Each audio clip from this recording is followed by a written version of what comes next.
আসসালামু আলাইকুম। আশা করি প্রত্যেকে ভালো আছো এবং ধন্যবাদ তোমরা একটু অপেক্ষা করছো বিদায়। সবাই আমাকে শুনতে পাচ্ছ ঠিকঠাক? একটু বলো তো, জাস্ট একটু কষ্ট করে বলো শুনতে পাচ্ছ কিনা সব ঠিকঠাক, এবং আমার স্লাইড তোমরা দেখতে পাচ্ছ কিনা। আজকে আমাদের পড়াশোনা অনেক হিউজ পড়াশোনা, তো যেহেতু গ্রুপ সাবজেক্ট, তো গ্রুপ সাবজেক্ট মানেই অন্যরকম পড়াশোনার ব্যাপার একটু। সবগুলো সাবজেক্টে আমাদের কথা বলতে হবে।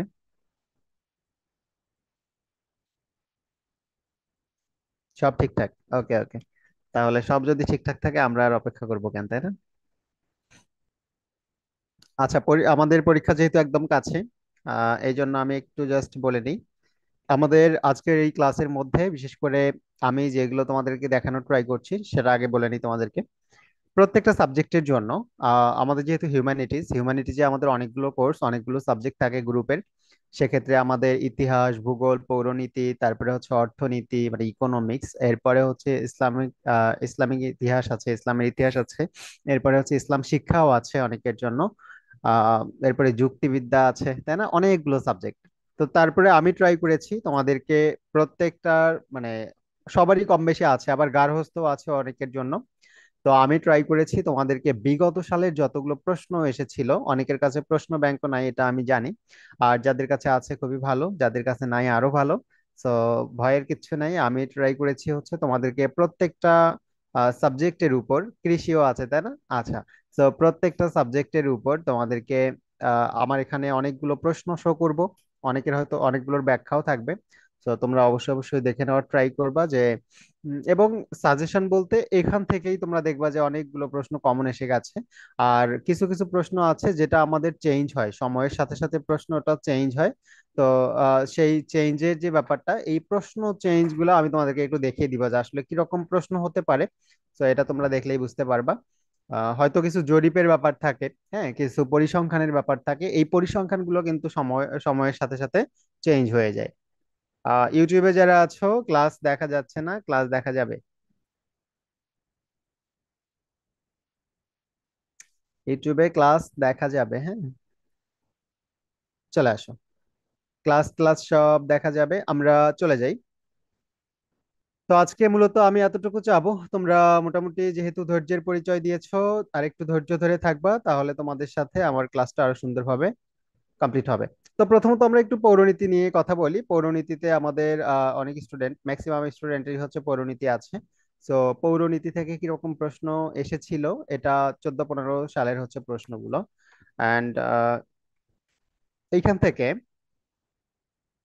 এখান থেকে দেখো, প্রথমে যে প্রশ্ন, এটা আশা করি প্রত্যেকেরই জানা, তাই না? এই যে আমাদের বিভিন্ন যে ডেফিনিশন গুলো আছে, সংজ্ঞাগুলো আছে, এটা অবশ্যই অবশ্যই আমাদের জানা থাকতে হবে। আমি একটা প্রশ্ন শো করছি মানে প্রশ্ন একটাই আসবে এমন কিন্তু না। এই রিলেটেড আর যে যে প্রশ্নগুলো আমাদের থাকে, সেই প্রশ্নগুলো আমাদেরকে এখানে দেখতে হবে, জানতে হবে। ওকে। ও মা, সায়েন্সের কোনো ক্লাস হবে না আজ? না, আজকে না, আজকে কোনো সায়েন্সের ক্লাস নেই। সায়েন্সের ক্লাস তো অলরেডি দুইটা হয়ে গেছে, আর একটা হবে আগামীকাল।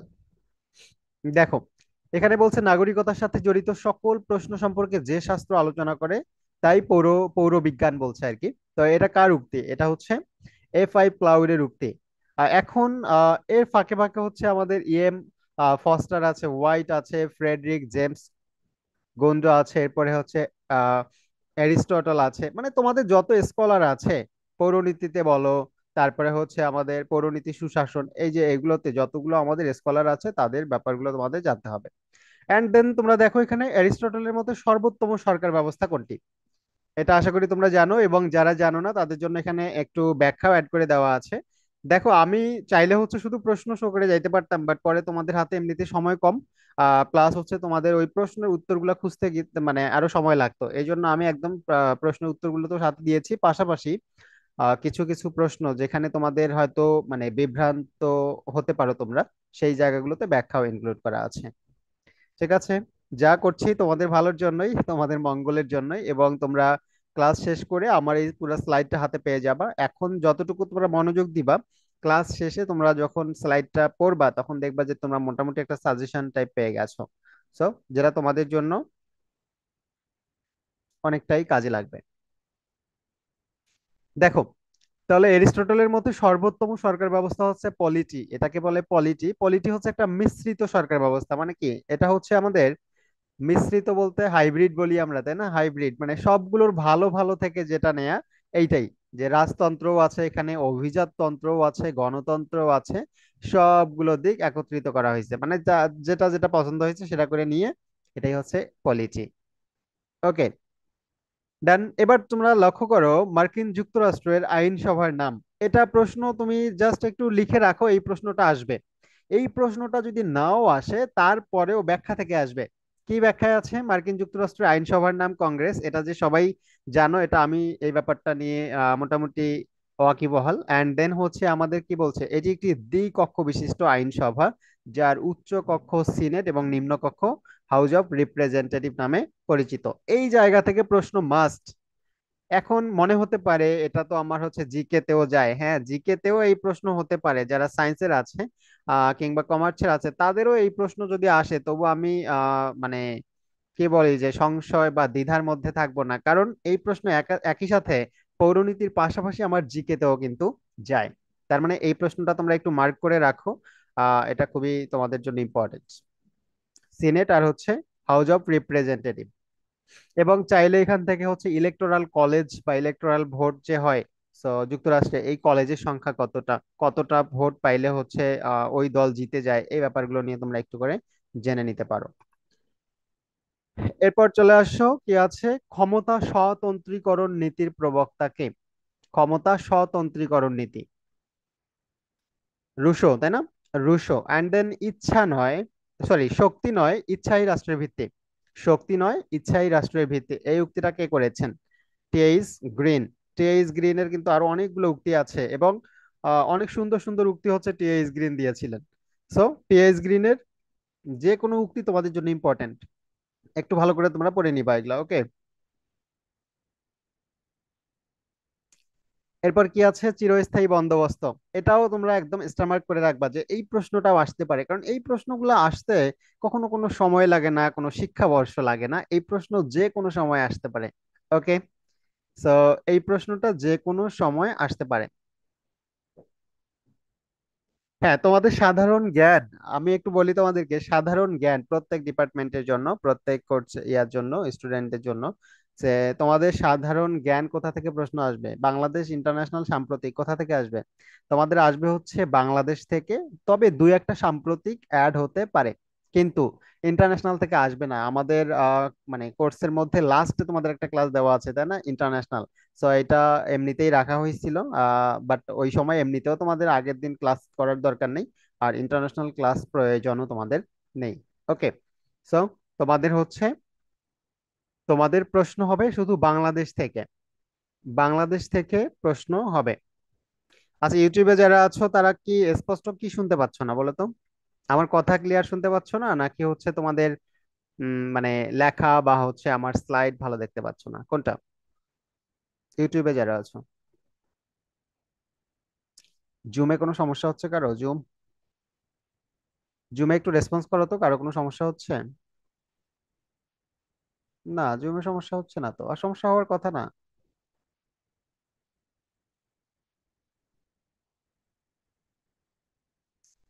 তোমাদের কৃষি থেকে প্রশ্ন আসতে দেখা যায় নাই বিগত বছরগুলোতে, কৃষি থেকে আসবে না?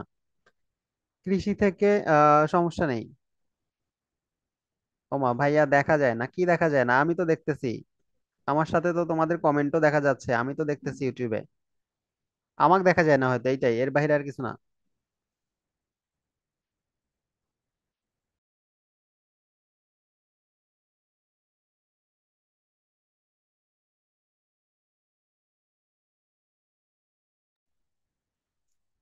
সব দেখা যায়, শুধু আমাকে দেখা যায় না। শুধু আমাকে দেখা যায় না, আমি তো দেখতেছি সব। আমি দেখতেছি, শুনতেছি সব। তোমরা তোমাদের সাউন্ড বাড়িয়ে নাও। ওকে, চলে আসি। তো আমাদের চিরস্থায়ী বন্দোবস্ত এটা লাগবে কর্নওয়ালিসের। হ্যাঁ, এটা 1793 সালে, কবে? 1793 সালটা খুবই গুরুত্বপূর্ণ, এবং এটাই মোটামুটি এখানকার জন্য চিরস্থায়ী বন্দোবস্তের ব্যাপারে। অ্যান্ড বাংলাদেশের প্রথম রাষ্ট্রপতি কে ছিলেন? হয়তো এখন এটা আসবে না, এখন প্রশ্ন যদি আসে একান্তই, তোমরা দেখবা জিকে তেই পড়ো আর যেখানেই পড়ো, বঙ্গবন্ধু সম্পর্কে বা হচ্ছে আমাদের আওয়ামী লীগ সম্পর্কে এই টাইপের প্রশ্নগুলো এখন আসবে না। ঠিক আছে, এই টাইপের প্রশ্নগুলো আসবে না।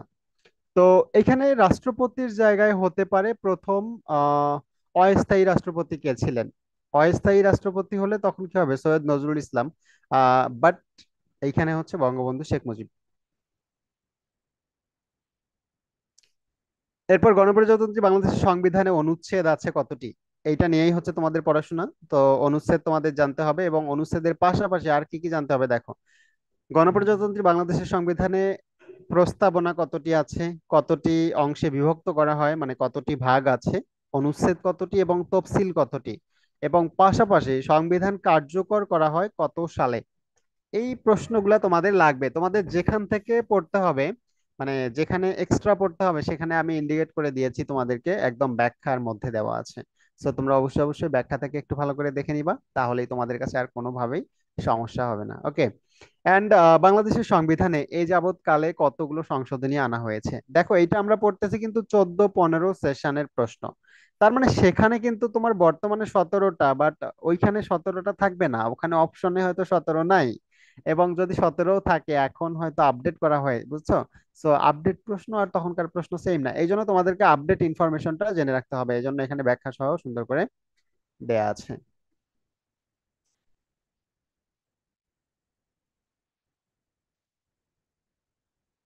এবার চলে আসো, বাংলাদেশের জাতীয় সংসদের সদস্য সংখ্যা, এটাও ইম্পর্টেন্ট প্রশ্ন। এখন তোমাদের পরীক্ষায় প্রশ্ন খুবই কঠিন হবে নাকি খুবই সহজ হবে?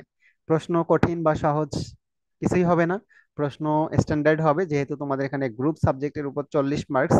তো এই 40 মার্কসের মধ্যে তারা চাবে যে অ্যাটলিস্ট যে স্টুডেন্টরা ভালো করবে তারা তো করবেই, যে স্টুডেন্টরা তেমন ভালো করবে না তারাও যেন অ্যাটলিস্ট ফেইল না করে, মানে 35-এর নিচে না পায়, এইটা তারা মেনটেন করার ট্রাই করবে। তার মানে যে স্টুডেন্টটা একটুও পড়াশোনা করেছে সেও যেন 35-এর উপরে পায়, এটা কিন্তু তাদের মেইন টার্গেট থাকবে।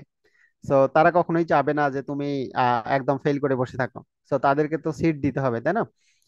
তো এই জন্য এই প্রশ্নগুলো আসে। তোমরা জানি যে এখানে সংরক্ষিত আসন আছে 50টা, পাশাপাশি হচ্ছে টোটাল 300টা, অ্যান্ড ফাইনালি হচ্ছে যদি আমি সংরক্ষিত আসন সহ বলি তাহলে 350। এই 350 এইটা তোমাকে ভালো করে মনে রাখতে হবে। এবার চলে আসো অর্থনীতিতে। অর্থনীতি তোমরা একটু দেখে নিও, দু একটা ক্যালকুলেশনের ব্যাপার থাকলে সেটা একটু তোমরা প্র্যাকটিস করে নিও। আর এখানে আরো একবার বলি, তোমাদের ক্যালকুলেটর ইউজ করা যাবে না। প্রথমে বলা ছিল যাবে, বাট পরবর্তীতে সেটাও আপডেট করেছে। অ্যান্ড ক্যালকুলেটর যেহেতু ইউজ করা যাবে না, তার মানে তোমাদের ইকোনমিক্সে বলো, ম্যাথ বলো, যেখানেই বলো সেখান থেকে হচ্ছে আমাদের প্রশ্ন এমন মানে কঠিন হবে না যে প্রশ্ন তুমি হাতে ক্যালকুলেট করতে পারবে না। সো অবশ্যই অবশ্যই হাতে ক্যালকুলেশনের যোগ্য এমন কিছু ম্যাথ তোমাদের পরীক্ষায় থাকবে, ভয়ভীতির কিচ্ছু নাই। তোমরা বাকি সাবজেক্টগুলোর জন্য প্রিপারেশন ভালো করে নাও। আর আরেকটা কথা মেবি তোমাদেরকে একটু ক্লিয়ার করে দেওয়া দরকার। আহ, আরেকটা কথা ক্লিয়ার করে দেই, দেখো তোমাদের অনেকগুলো সাবজেক্ট, তাই না? এই জন্য তোমরাও হয়তো বা এখন পর্যন্ত দ্বিধাদ্বন্দ্বের মধ্যে আছো, ভাইয়া কোনটা কোনটা সাবজেক্টের আনসার করব। এই প্রশ্ন কার কার মাঝে আছে বলো তো? আমার পরীক্ষায় কি কি মানে কোন কোন সাবজেক্ট থেকে হচ্ছে প্রশ্ন থাকবে, আমাকে সবগুলাই উত্তর করতে হবে কিনা? আমি তো এই এই চারটা হচ্ছে আমার পরীক্ষায়, মানে আমি হচ্ছে ইয়া করছি, পড়ে আসছি। হ্যাঁ। তো এখন তোমাকে চারটার জায়গায় বাকিগুলাও পড়তে হবে কিনা, এই ব্যাপারটা নিয়ে কে কে জানতে চাও? কে কে কনফিউজড? কে কে কনফিউজড? অনেক। দেখো তার মানে তোমার পরীক্ষা একদম আসছে সামনে, অথচ তোমাদের এখনো কনফিউশনটা কাটে নাই।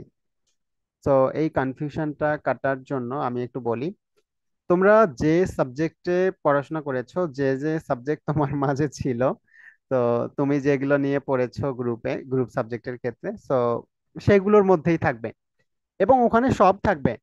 ওখানে সব থাকবে, কিন্তু তোমাকে সবগুলোর উত্তর দিতে হবে না।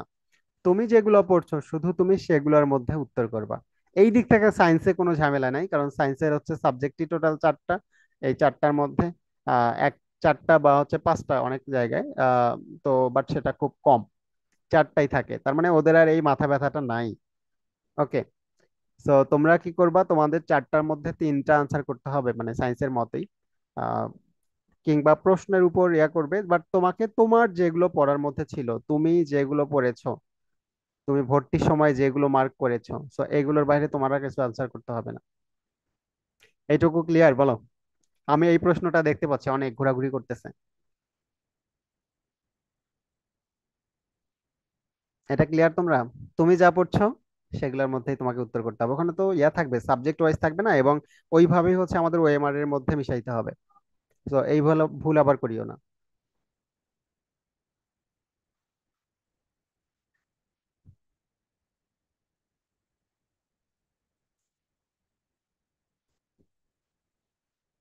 পৌরনীতি, সমাজকর্ম, সমাজবিজ্ঞান, ভূগোল, এই চারটা দাগাবো, সঙ্গে একটু ইতিহাস পড়তেছে এই আর কি। ইতিহাস পড়ো, ইতিহাস পড়লে সমস্যা নাই, ওটা সাধারণ জ্ঞানে কাজে লাগবে। ইতিহাস পড়লে সমস্যা নেই, সাধারণ জ্ঞানে কাজে লাগবে বাংলাদেশ অংশে। ওকে, এগুলোই মানে তোমরা যা যা পড়ছো এসএসসি তে এগুলোই, এর বাইরে আর কিছু না। ঠিক আছে।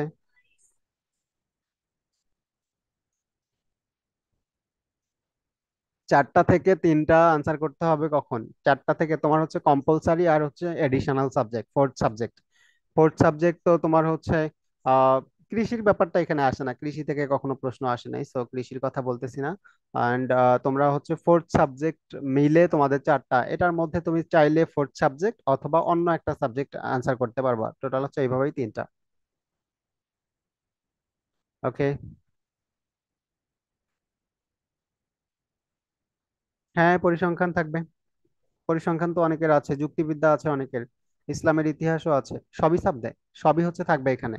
কমন হচ্ছে বাংলা, ইংলিশ, জিকে, এই 3টা আনসার করবা, আর বাকি এগুলোর মধ্যে তোমাকে ওখানে প্রশ্ন লেখাই থাকবে। এই এগুলোর মধ্যে তুমি যেগুলো হচ্ছে উত্তর করবা, বা তোমার এইচএসসি তে যেগুলো ছিল সেগুলোর মধ্যে আনসার করো। যদিও এটা আমি একদম ক্লিয়ার কোনো ইনস্ট্রাকশন এখন পর্যন্ত সার্কুলারে পাই নাই, যদি দেয়া উচিত ছিল ওদের। আর বুঝি না যে এতগুলা তোমাদের হচ্ছে মানে হিউম্যানিটিজ এর এতগুলা সাবজেক্ট কেন? হিউম্যানিটিজে এত সাবজেক্ট কেন? এত বেশি সাবজেক্ট হলে ঝামেলা না? ওকে, আমরা এই ঝামেলা নিয়ে আবারও কথা বলবো, আপাতত আমরা ক্লাসে যাই। দেখো, তাহলে মূল দ্রব্যের দাম বৃদ্ধির ফলে বিকল্প দ্রব্যের চাহিদা কি হয়, বাড়ে না কমে বলো তো? মূল দ্রব্যের দাম যখন বেড়ে যায়, বিকল্প দ্রব্যের চাহিদা, মানে এইটার দাম বেড়ে গেছে, এখন মানুষ চাবে কি ওই রিলেটেড কিছু একটা খাওয়ার জন্য, তার মানে ওর অল্টারনেটিভ যেটা আছে সেটারও চাহিদাটা কি হবে, বাড়বে। এটাই তো। ওকে, তার মানে তোমরা ভালো জানো এটা। অ্যান্ড এই ম্যাথটা তোমরা একটু ছোট্ট করে করে নিবা। একটি দ্রব্যের দাম 10 টাকা থেকে বৃদ্ধি পেয়ে 18 টাকা হলো, এবং চাহিদার পরিমাণ 50 একক থেকে হ্রাস পেয়ে 40 একক হলো, তাহলে চাহিদার স্থিতিস্থাপকতা দেখো এখানে হ্রাস পেয়ে গেছে, তাই না? হ্রাস পেয়ে গেছে মানে অ্যান্সারও হ্রাস হবে। হ্রাস হচ্ছে আমাদের অপশনে দুইটা আছে, দুইটা হচ্ছে -0.25 মাইনাস, সরি -2.40, তার মানে দুইটার মধ্যে একটা হবে অবশ্যই। সো সেটা তোমরা ক্যালকুলেশনটা একটু দেখে নিবা।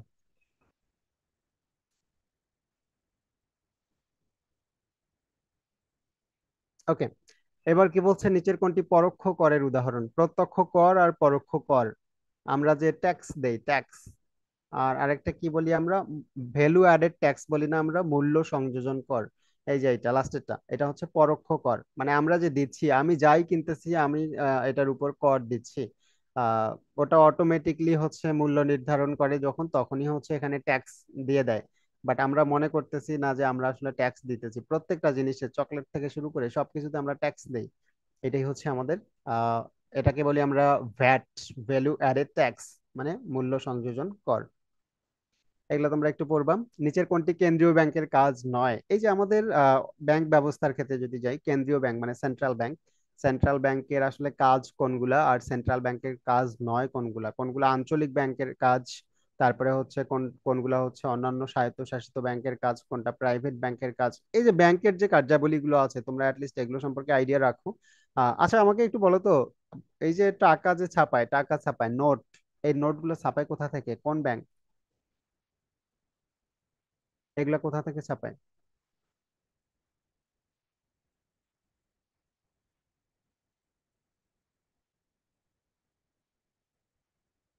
বাংলাদেশ ব্যাংক থেকে, মানে টোটালি হচ্ছে আমাদের এগুলো আসে কোথা থেকে? সেন্ট্রাল ব্যাংক থেকে, কেন্দ্রীয় ব্যাংক থেকে।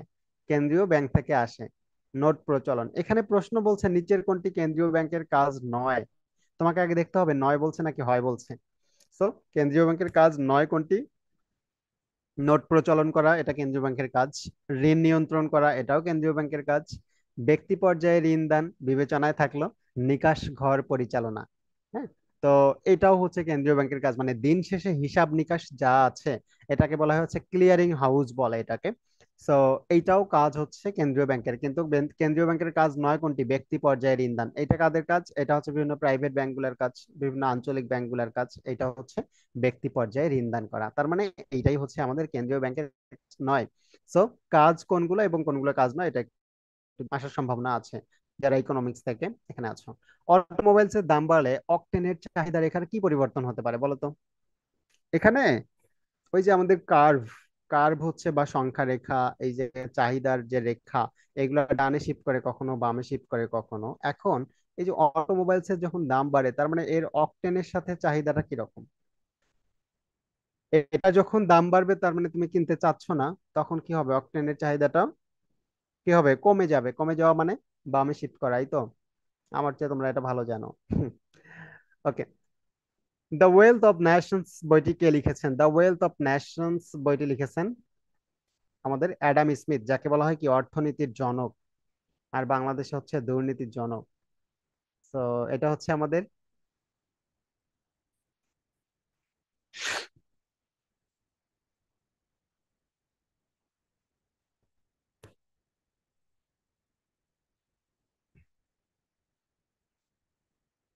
দেখো আমার এখানে যতগুলো আজকে প্রশ্ন আছে আমি বলেছিলাম শুরুতে যে যাদের প্রশ্ন ব্যাংক নাই তারা মানে দেখার পরে বলবে ভাইয়া এমনই দরকার ছিল। এটা একটা ব্যাপার। আর তোমরা হচ্ছে আমি যদি একটা করে প্রশ্ন এমনিতে সোয়াইপ করে যাই তাতে দেখবো আমার প্রচুর টাইম লেগে যাবে। তো এই জন্য একটু ধৈর্য ধরবা। জাস্ট আমি তোমাদেরকে প্রশ্নগুলো দেখাচ্ছি আর একবার বলি, আমরা এটা মানবিকের ক্লাস নিচ্ছি। মানবিকের আমাদের যতগুলো সাবজেক্ট আছে সব সাবজেক্টের প্রশ্ন আজকের ক্লাসে আছে। এবং কোন কোন প্রশ্ন বিগত সালের প্রশ্ন প্যাটার্ন অনুসারে এবারেও প্রশ্ন হবে। এবং প্রশ্ন স্ট্যান্ডার্ডই হবে, খুব বেশি কঠিনও হবে না আবার বেশি সহজও হবে না। তোমরা অবশ্যই অবশ্যই পারবা, এমন টাইপের প্রশ্নই হবে। তো আমরা দেখানোর ট্রাই করেছি এবং রিলেট করে দিচ্ছি তোমাদেরকে যে আসলে কোন কোন প্রশ্নগুলো আমাদের পরীক্ষায় আসার জন্য উপযুক্ত বা উপযোগী। ওকে, দেন আবারও যারা জয়েন করেছো তোমাদেরকে ওয়েলকাম জানাচ্ছি। অ্যান্ড অনেকেই অনেকেই ক্লাস করছো, অনেকেই যুক্ত আছো আমাদের সাথে।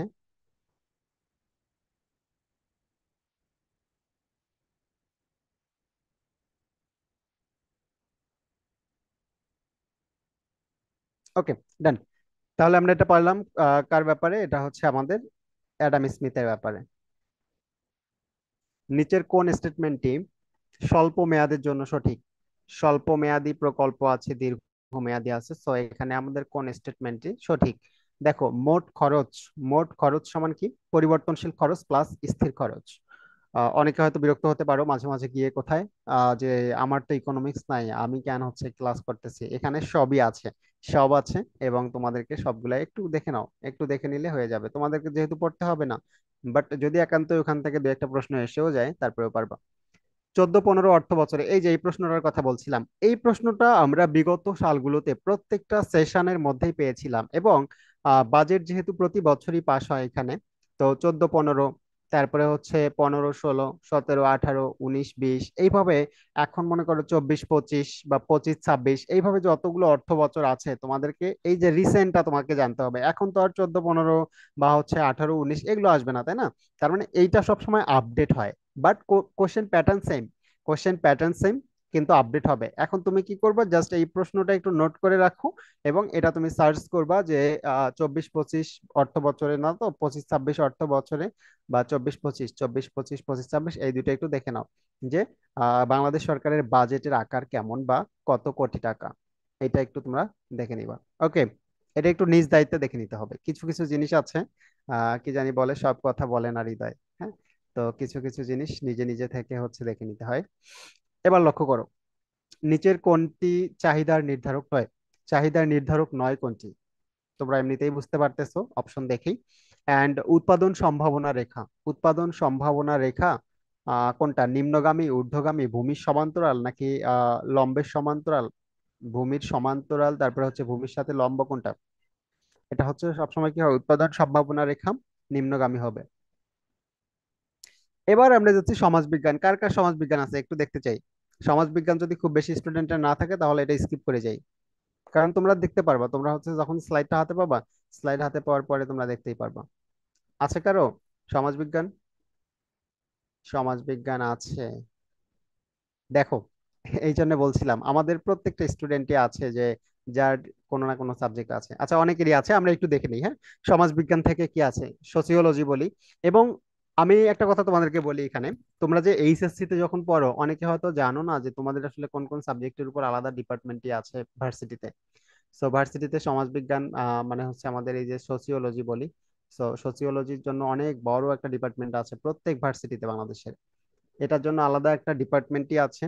তো তারপরে হচ্ছে ইকোনমিক্স এর তো কথার কথা মানে বলার অপেক্ষাই রাখে না। ইকোনমিক্স নিয়ে যারা পড়ছো তারা অবশ্যই অবশ্যই ভালো জায়গায় যাবা যদি তোমরা ইকোনমিক্স একটু পড়তে পারো।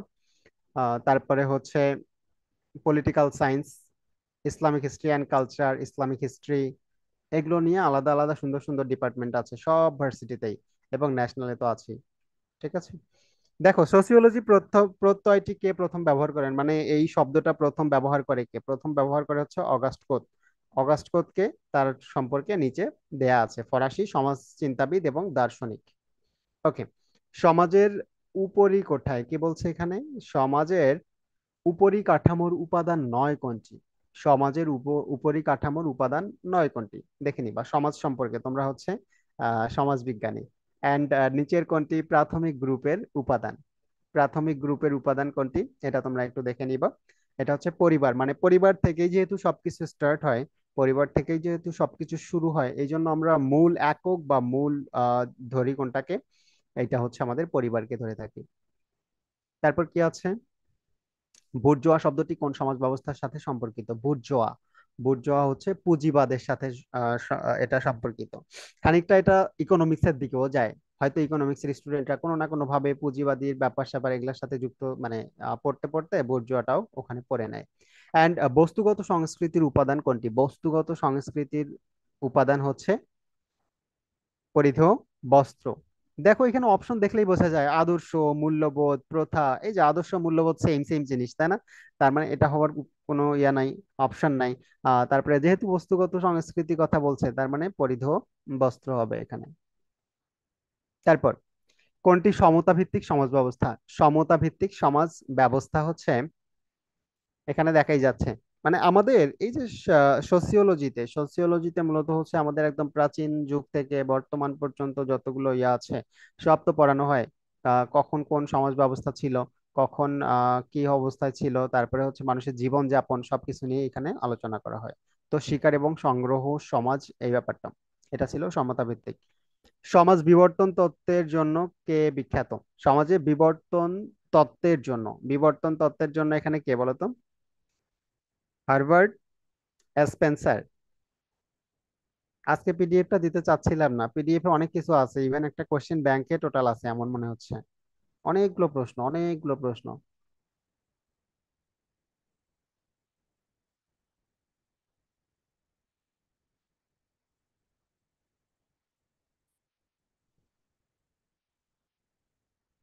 আচ্ছা, সামাজিক ঘটনা প্রত্যয়টি ব্যবহার করেছেন। সামাজিক ঘটনা, এই যে এখানে ডুরখেইমের নামটা হচ্ছে ছোট্ট করে হয়ে গেছে, একটু মানে তাড়াহুড়া করতে গিয়ে ছোট হয়ে গেছে, এর ফন্টটা ঠিক নাই, এই যে ব্যাখ্যায় দেখে নিবা। ডুরখেইমের সমাজবিজ্ঞানের মূল প্রতিপাদ্য হলো সামাজিক ঘটনা। তিনি বলেন সমাজবিজ্ঞান হলো সামাজিক ঘটনার বিজ্ঞান। অ্যান্ড দেন কি আছে, কমিউনিস্ট ম্যানিফেস্টো এর রচয়িতাকে? তার মানে তোমাদের কিছু বই আছে সম্ভবত, আমি একটু পরে তোমাদের একটা লিস্ট দিয়ে দিচ্ছি ওখানে। তোমরা দেখবে একটা প্রশ্নের ব্যাখ্যার মধ্যে একটা লিস্ট দেওয়া আছে, ওই লিস্টে যে বইগুলা আছে, যে রাইটাররা আছে, সেটা তোমরা একটু দেখে নিবা, সেটা তোমরা একটু দেখে নিবা। হ্যাঁ, ঠিক আছে, পিডিএফ দিব, সমস্যা নেই, পিডিএফ দিয়ে দিব, অ্যাপের মধ্যেই পেয়ে যাবা। এবার চলে আসো, কমিউনিস্ট ম্যানিফেস্টো এর রচয়িতা আমরা এটা দেখলাম। অ্যান্ড ফরাসি বিপ্লব, তোমরা জানো ফরাসি বিপ্লবের শিশু কাকে বলা হয়? বলো তো। শিশু বলে তো নাকি, ফরাসি বিপ্লবের শিশু বলে তো নেপোলিয়ন বোনাপার্ট, তাই না? তো এইটা এই রিলেটেড আর কি আমাদের এখানে ফরাসি বিপ্লবে, ফরাসি বিপ্লব হচ্ছে কবে হয়? ফরাসি বিপ্লব 1789 সালে, 1789 সালে এই যে আমাদের এটা বাস্তিল দুর্গ হবে, বাতিল হয়ে গেছে আর কি। তো মেবি বাস্তিল দুর্গ আক্রমণের মধ্য দিয়ে, এটা অনেকে জিকেতেও পড়ে আসছো।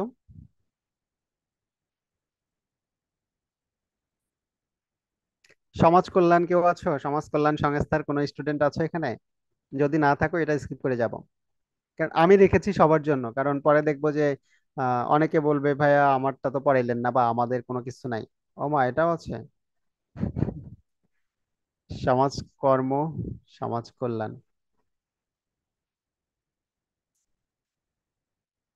সমাজকর্ম, সমাজ কল্যাণ।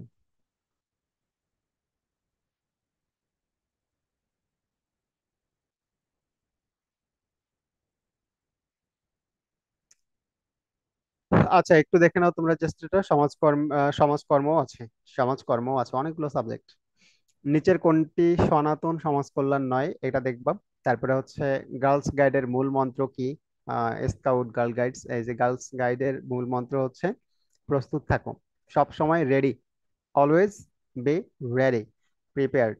অ্যান্ড দেন হচ্ছে কোনটি ব্যক্তি সমাজকর্মের উপাদান নয়, কোনটি ব্যক্তি সমাজকর্মের উপাদান নয়? পেশাগত সম্পর্ক। সো আমি একটু দেখাচ্ছি, জাস্ট তোমরা একটু দেখে নিবা। এই সমাজ কল্যাণের স্টুডেন্ট কম, মানে আজকাল মানুষ মানুষের কল্যাণ করতে চায় না, হ্যাঁ। তো এই জন্য আর কি তোমরা এটা দেখবা, পঞ্চদৈত্য কারা। সো এখানে যত প্রশ্ন দেখতেছো ভাই, এটা অবহেলা করার কিচ্ছু এক চুল পরিমাণ সুযোগ নাই তোমার হাতে। হয়তো তুমি মনে করতেছো যে ভাইয়া হয়তো শুধু স্লাইড দেখাচ্ছে, কিন্তু প্রত্যেকটা প্রশ্নই বিগত সালের প্রশ্ন। চিন্তা করছো, আমি এখনো 14-15 সেশনের প্রশ্নতে আছি। একবার চিন্তা করো, মানে হুবহু তোমার কোনো একটা সালের প্রশ্নই যদি দেয় তবু আমি অবাক হব না। হুবহু কোনো একটা সালের প্রশ্নই যদি তোমার পরীক্ষায় দিয়ে দেয়, আমি অবাক হব না। কারণ আমি দেখেছি, অ্যানালাইসিস করেছি, করে দেখেছি যে তোমাদের question pattern same, always pattern same. তার মানে এখানে কোনোভাবেই তোমার এদিক ওদিক করার সুযোগ নাই।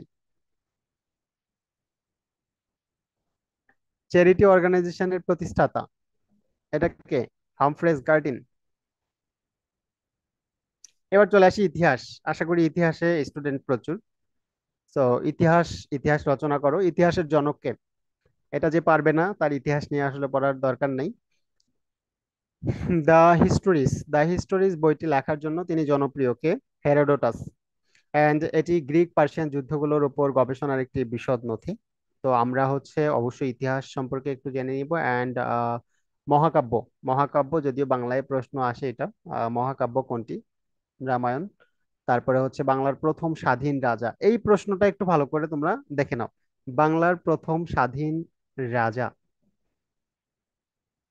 প্রথম স্বাধীন রাজা কে বলো তো? শশাঙ্ক।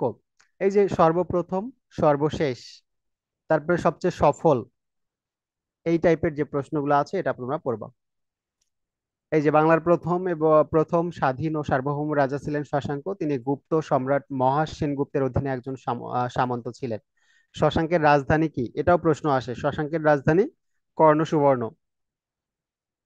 আচ্ছা, আমাকে একটু বলতে হবে, আমরা একটা মানে পরীক্ষা তোমাদের নিতে পারি না, একটা মডেল টেস্ট নিতে পারি নাই, বাট বাকি দুইটা মডেল টেস্ট কে কে দিয়েছো? আমাদের মডেল টেস্ট 1 এবং 3 কে কে দিয়েছো বলো তো? এবং সেখানকার প্রশ্ন তোমাদের কাছে কেমন মনে হয়েছিল? বেশি কঠিন নাকি বেশি সহজ? একটু রেসপন্স করো। আমাদের ক্লাস যেমন গুরুত্বপূর্ণ, পরীক্ষাও ততটাই গুরুত্বপূর্ণ। সো এই যে অনেকেই পরীক্ষা দিচ্ছ, গ্রেট।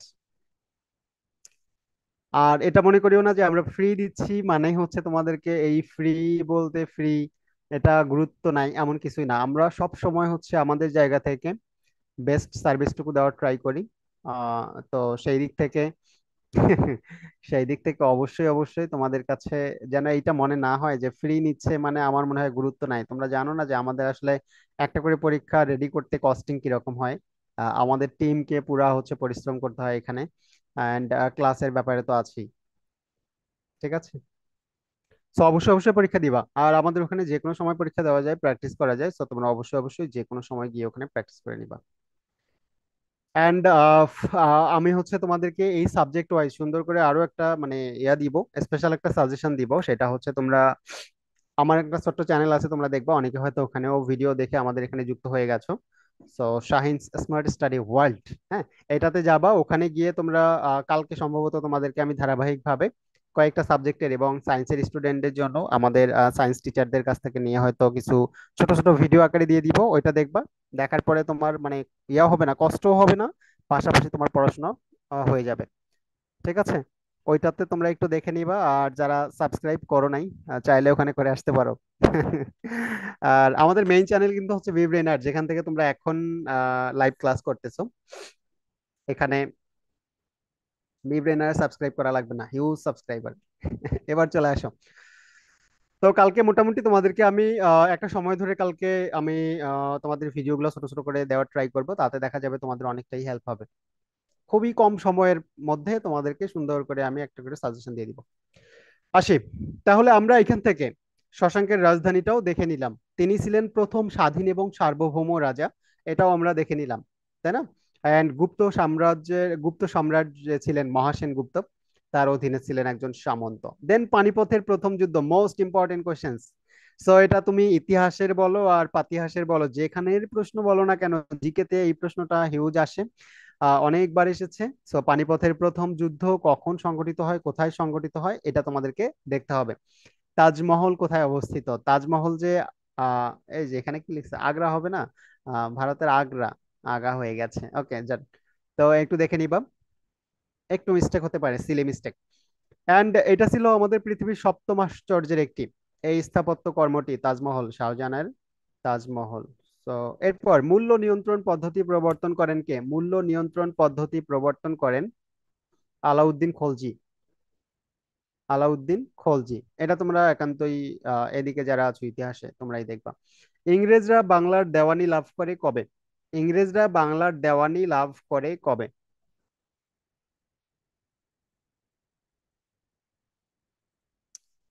হ্যাঁ, তোমাদের দুয়ের এক্সাম দিব। যদি আজকে দেখি সন্তোষজনক হচ্ছে স্টুডেন্ট পরীক্ষা দিয়েছে, মোটামুটি লেভেলের একটা স্টুডেন্ট সংখ্যক স্টুডেন্ট পরীক্ষা দিয়েছে, তাহলে হচ্ছে আমি এক্সাম টুটা হয়তো আগামী কালকেই যে কোনো সময় দিতে পারি, দিলে তোমাদেরকে অবশ্যই জানাবো। আমার এক্সাম নিতে সমস্যা নাই, আমার এক্সাম নিতে সমস্যা নাই, বাট তোমরা এক্সাম দাও কিনা এটা হচ্ছে মেইন কথা। কারণ বাংলা ইংলিশ জিকে তিনটাতে আমাদের 60 মার্কস, কম না, সায়েন্স আর্টস কমার্স সবার জন্য। এবার আসো, ইংরেজরা বাংলার দেওয়ানি লাভ করে কবে? তোমরা দেখে নিবা নিজ দায়িত্বে। সহজ জিনিস। কে মহান ভাষা সৈনিক হিসেবে বিবেচিত? মহান ভাষা সৈনিক হিসেবে কে বিবেচিত বলো তো? এটার উত্তর এখানে দেওয়া নাই, বলো। আমি তোমাদের কাছ থেকে এটা চাই। আব্দুল মতিন, আব্দুল ওয়াদুদ, শওকত আলী, আব্দুল লতিফ, কে মহান ভাষা সৈনিক হিসেবে বিবেচিত, কে বলো? বলো দেখি, পড়ছো কিনা তোমরা এটা।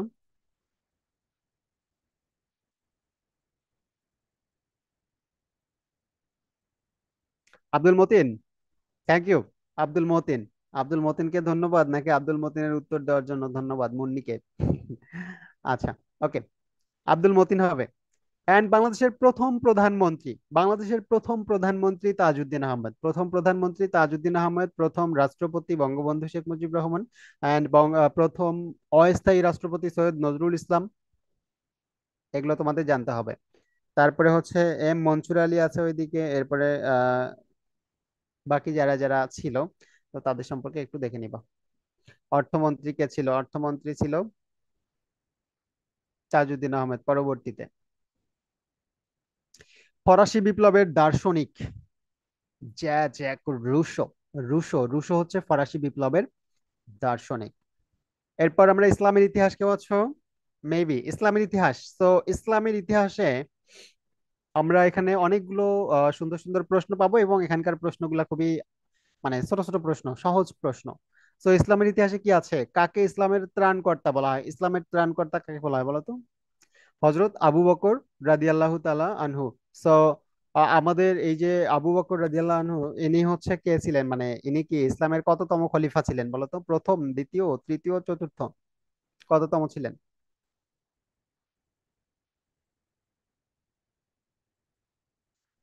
ইনি ছিলেন প্রথম, দ্বিতীয় ছিল ওমর, হজরত ওমর রাদিয়াল্লাহু তাআলা আনহু। এন্ড দেন ইসলামে পঞ্চম খলিফা নামে পরিচিত, যদিও আমাদের খলিফা কয়জন? চারজন। চারজনের বাহিরে আরো আছেন, বাট মানে একদম যদি আমরা বলি আহ ওইভাবে তো আসলে এটা ক্লাসিফিকেশন করা যায় না, বা আমি যদি বলি একদম প্রধান প্রধান খলিফা কতজন? চারজন। চারজনের পরেও আর একজন ছিলেন, হজরত ওমর বিন আব্দুল আজিজ, ওনাকে বলা হয় পঞ্চম খলিফা। ওমর বিন আব্দুল আজিজ।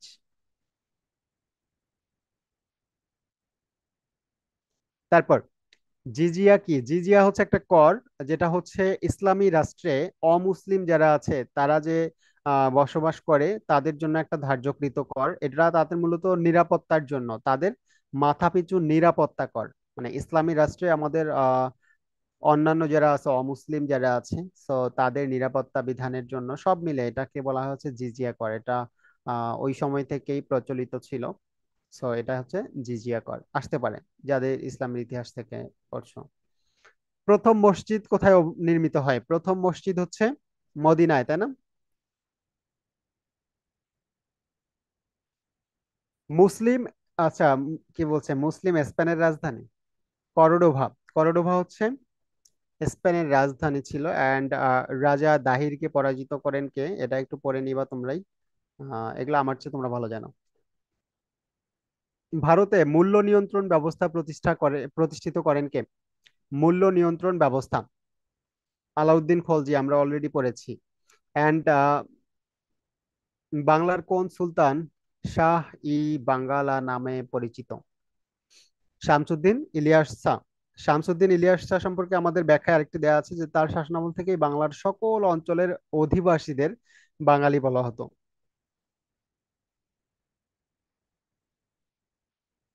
আই নো, আমি খুব ভালো করে জানি, অনেকের কাছে বিরক্ত লাগবে, কারণ যার যে সাবজেক্ট নাই তার কাছে স্বভাবতই বিরক্ত লাগবে। আচ্ছা, এবার আসো। কিতাবুল হিন্দ, কিতাবুল হিন্দ গ্রন্থের রচয়িতা আল বিরুনি। আল বিরুনি, এখান থেকে আমাদের এই যে মহাকবি শাহ ইয়া ছিল না, ফেরদৌসি। সো ফেরদৌসি সম্পর্কেও তোমরা একটু দেখবা, হয়তো আছে কোথাও।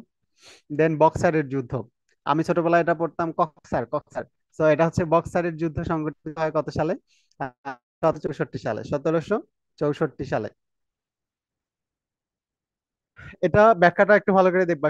1764 সালে মানে এই বক্সারের যুদ্ধটা কার মধ্যে হয়, কেন হয়, এই ব্যাপারটা তোমরা একটু পড়ে নিবা। এটা হচ্ছে মীর কাসিম এবং ইংরেজদের মধ্যে হয়, তাই না? মীর কাসিম আর ইংরেজদের মধ্যে হয়। এবং এই কাসিমের পরাজয়ের মাধ্যমে ভারতবর্ষে ইংরেজ শাসন রচিত হয়। ভূ- পৃথিবী গোল, এর নাম ভূগোল নাকি? সো ভূগোলের ক্ষেত্রে মোটামুটি অনেকের আছে ভূগোল, জিওগ্রাফি। সো জিওগ্রাফি, আমাদের বাড়িমণ্ডলের বৃহত্তম অংশ কোনটি? ভারত মহাসাগর। আমাদের বাড়িমণ্ডলের বৃহত্তম অংশ মহাসাগর কতটি, মহাদেশ কতটি বলো তো? একদম সহজ প্রশ্ন। মহাসাগর আর মহাদেশ, মহাসাগর হচ্ছে 5টা, মহাদেশ 7টা। এটা পড়বা। ভূপৃষ্ঠের উপর অঙ্কিত লাইন যা 180 ডিগ্রি মধ্যরেখার কাছাকাছি তাকে বলা হয় কি? তাকে বলা হয় আন্তর্জাতিক তারিখ রেখা। ভূপৃষ্ঠের উপর অঙ্কিত লাইন যা 180 ডিগ্রি মধ্যরেখার কাছাকাছি, এটাকে বলা হয় আন্তর্জাতিক তারিখ রেখা। মার্বেল, মার্বেল কি? মার্বেল হচ্ছে একটা রূপান্তরিত শিলা। আমাদের শিলা, শিলা পাথর বা শিলার হচ্ছে কিছু টাইপস আছে, তোমরা এখানে যে ব্যাখ্যার মধ্যে একটু দেখতে পাচ্ছ, বাট বাকিটা তোমরা একটু দেখে নিবা। যেমন এখানে রূপান্তরিত শিলা আছে, তারপরে হচ্ছে পাললিক এবং আগ্নেয়গিরি শিলা, আগ্নেয় শিলার রূপ, পরিবর্তিত রূপ, যা আগ্নেয় এবং পাললিক শিলা হতে ভিন্নধর্মী। এটা হচ্ছে আমাদের রূপান্তরিত শিলা। আবহাওয়ার বায়ুমণ্ডলীয় চাপ পরিমাপক যন্ত্র, এই যে এটার কথা বলতে চাচ্ছিলাম, যে আমাদের এই যে বিভিন্ন যন্ত্র যেগুলো আছে, বিভিন্ন পরিমাপক যন্ত্র বা কোনটা কখন ব্যবহার করা হয়। মনে করো রক্তচাপ মাপার যন্ত্রের নাম কি, তারপর হচ্ছে ভূমিকম্পের চাপ মাপা বা ভূমিকম্প নির্ণায়ক বা ইয়া করার যন্ত্র, তারপরে হচ্ছে চাপ পরিমাপক যন্ত্র, এই টাইপের যে যন্ত্র মন্ত্রগুলো আছে না, এই যন্ত্রগুলা তোমরা একটু দেখে নিবা। বায়ুমণ্ডলীয় চাপ পরিমাপক যন্ত্র, এটাকে বলা হচ্ছে ব্যারোমিটার, এটাকে বলে ব্যারোমিটার। তারপরে তাপমাত্রা পরিমাপক যন্ত্র, এটাকে বলে থার্মোমিটার। বাতাসের গতি মাপা হয় কি দিয়ে? অ্যানিনোমিটার, নাকি অ্যানিমোমিটার হবে, নাকি হ্যাঁ অ্যানিমোমিটার, রাইট। ওকে। তার মানে এই টাইপের আমাদের আর কি কি হতে পারে রিলেটেড। সো রিলেটেড গুলা তোমরা একটু করে দেখে নিবা। নগরায়ন শুরু হয়েছিল কবে থেকে? নগরায়ন কোন বিপ্লবে বা কোন যুগে শুরু হয়? নগরায়ন শুরু হয় হচ্ছে লৌহ যুগে। বিভিন্ন যুগ থাকে, ব্রোঞ্জ যুগ, লৌহ যুগ, শিল্প বিপ্লবের যুগ, তারপরে হচ্ছে কৃষি বিপ্লবের যুগ, মানে একটার পর একটা আমাদের বিভিন্ন সময় যখন সময়ের চেঞ্জ হয়, যুগের পরিবর্তন হয়, এইটার আলোকেই আমাদের এটাকে কি বলি, নগরের সূচনা হয়। ওকে, সো তোমরা একটু দেখবা। অ্যান্ড আজকে মেইনলি এই কথাটাই বারবার বলবো যে তোমরা দেখে নিবা, নিজ দায়িত্বে দেখে নিবা।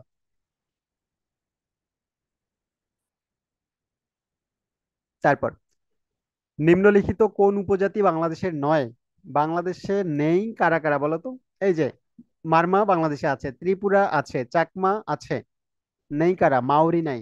মাউরি উপজাতি হচ্ছে নিউজিল্যান্ড ভূখণ্ডের অধিবাসী, একটি পলিনেশীয় জাতি। তাহলে আমাদের এখানে চাকমা, মারমা, মগ, খাসি, গারো, মণিপুরি, হাজং, কুকি, লুসাই, তঞ্চঙ্গা, এই টাইপের যতগুলো আমাদের উপজাতি থাকার সবাই হচ্ছে বাংলাদেশে আছে, বাট বাংলাদেশের বাহিরে আমাদের কারা এখানে আছে? এরা হচ্ছে নিউজিল্যান্ডের আদিবাসী, তারা হচ্ছে মাউরি।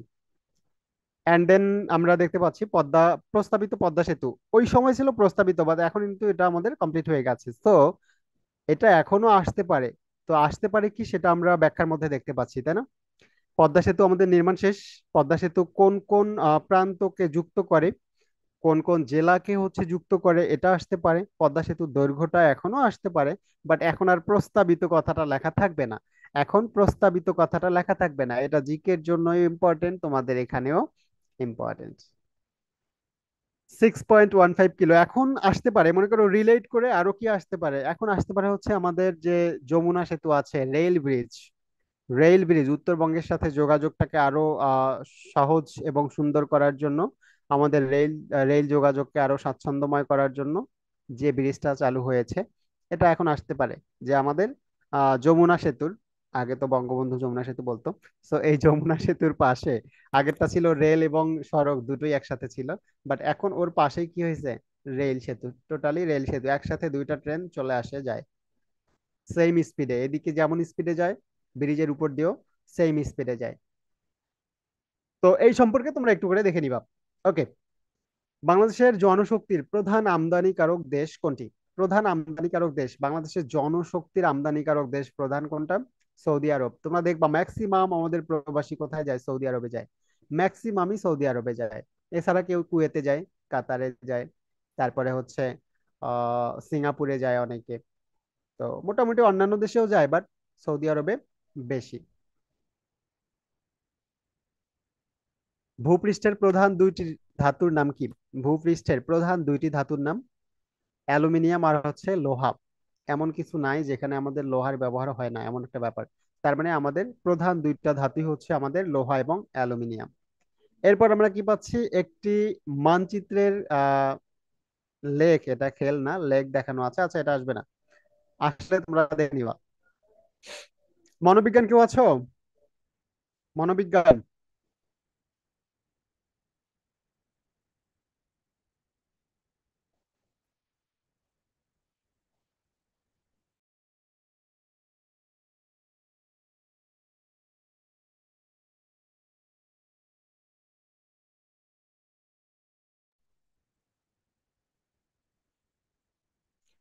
মনোবিজ্ঞান, মনোবিজ্ঞানী, দেখো এখানে কি আছে। আধুনিক মনোবিজ্ঞান নিচের কোনটি নিয়ে আলোচনা করে? আধুনিক মনোবিজ্ঞান আলোচনা করে, এক, আচরণ নিয়ে আলোচনা করে, মানসিক প্রক্রিয়া নিয়ে আলোচনা করে। এটা মন নিয়ে আলোচনা করে না একান্তই। মনোবিজ্ঞানের জন্য এই মনোবিজ্ঞানের জন্য হচ্ছে আলাদা ডিপার্টমেন্ট আছে, সাইকোলজি বলে তাই না, সাইকোলজি। তো আমাদের আলাদা ডিপার্টমেন্ট আছে ভার্সিটিতে মনোবিজ্ঞানে। ওকে, নিচের কোনটি নিউরনের প্রধান অংশ? অংশা হয়ে গেছে, অংশ। অংশ হচ্ছে আমাদের কোষ দেহ। নিচের কোনটি, কোন স্নায়ুতন্ত্রটি হজম বা বিপাক ক্রিয়ায় সাহায্য করে? কোনটা? সংবেদী অঙ্গ। সংবেদী,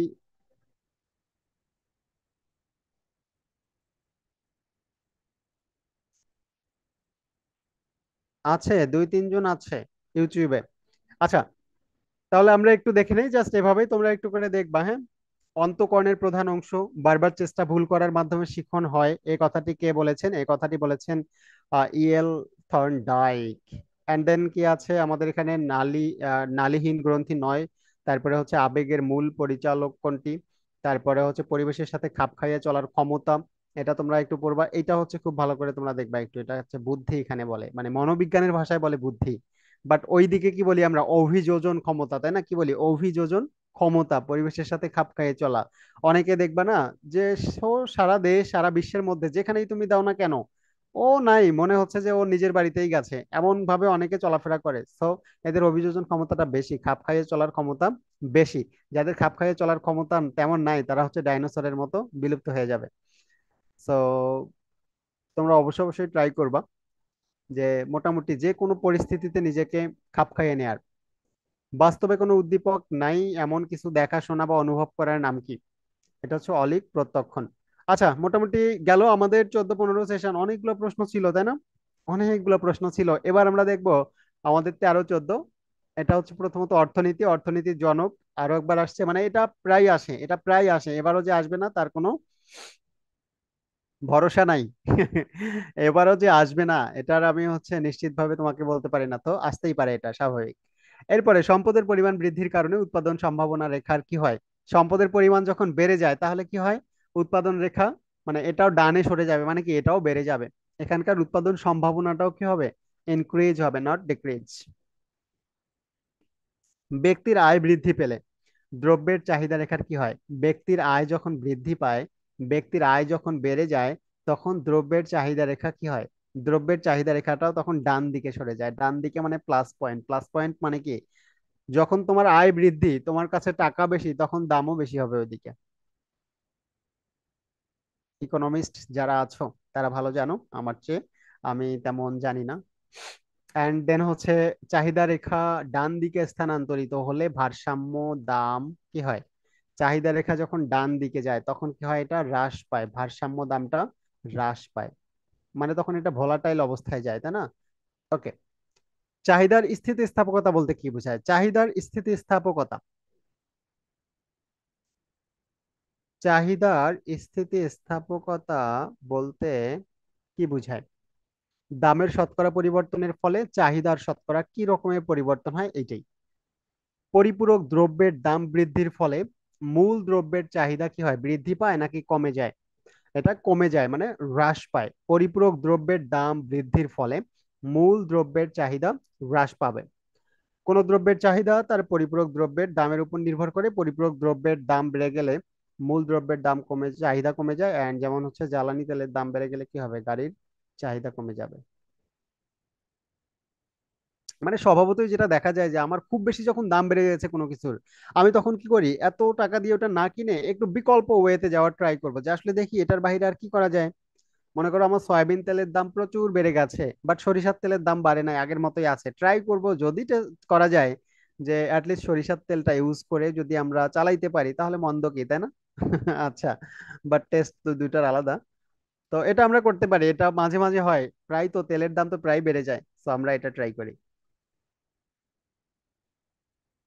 ভাইয়া আজকে পিডিএফ দিবেন নাকি দিবেন না? যদি না দেন তাহলে কি ক্লাস করবো, আর যদি দেন তাহলে ক্লাস করবো না, এখনই চলে যাবো নাকি? যদি টেন্ডেন্সি থাকে এমন যে ক্লাস করব না, পিডিএফ তো দিবে, তাহলে দরকার নাই, তাহলে দিব না। আর যদি মনে হয় না ক্লাসও করব, ওই যে কি জানি বলে, রথও দেখবো কলাও বেচবো, এরকম যদি হয় তাহলে দিব। আচ্ছা, কোন রাজার ব্যবস্থায়, সরি, কোন কোন বাজার ব্যবস্থায় নতুন ফার্মের প্রবেশাধিকার নেই? কোন বাজার ব্যবস্থায় নতুন ফার্মের প্রবেশাধিকার নেই? একচেটিয়া বাজার, এখানে অনেকগুলো বাজার আছে, কি জানি বলে, অলিগোপলি বাজার বলে। তারপরে হচ্ছে আমাদের একচেটিয়া বাজার বলে। আবার হচ্ছে আরো কি জানি, হেটারও আছে, ইয়া আছে, অনেক টাইপের, মনোপলি আছে, ইত্যাদি ইত্যাদি, অনেকগুলো বাজারের ব্যাপার স্যাপার আছে এখানে। তো এই যে মনোপলি বা হচ্ছে আমাদের একচেটিয়া বাজার, নিচের কোনটির পরিবর্তক দ্রব্য নেই? পরিবর্তক দ্রব্য নেই কোনটির? চা, চিনি, চাল, লবণ। লবণের পরিবর্তক দ্রব্য নাই। পরিবর্তক দ্রব্য কি? বিকল্প দ্রব্য, তাই না? যে এইটার পরিবর্তে আমি ওইটা ইউজ করবো। মাত্র যে আমি বললাম সয়াবিন তেলের পরিবর্তে আমরা সরিষার তেলও ইউজ করতে পারি, বাট এইখানে আমার লবণের পরিবর্তে আমি কি ইউজ করব? লবণের বিকল্প নাই, এই জন্য বলছে কি লবণের বিকল্প, বা এই যে এটা হচ্ছে পরিবর্তক দ্রব্য, পরিবর্তক দ্রব্য নাই যে এইটার পরিবর্তে ওইটা ইউজ করব। চায়ের পরিবর্তে আমি কফি ইউজ করতে পারি, তাহেরি হলে আরো ভালো হয়। অ্যান্ড দেন হচ্ছে আমাদের চালের পরিবর্তে আমরা গমও খাইতে পারি, গমের রুটি বা গমের অন্য কিছু খাইতে পারি। চিনির পরিবর্তে আমরা গুড় ইউজ করতে পারি, তাই না? বাট লবণের পরিবর্তে কি ইউজ করবা, কেউ একজন বলো তো।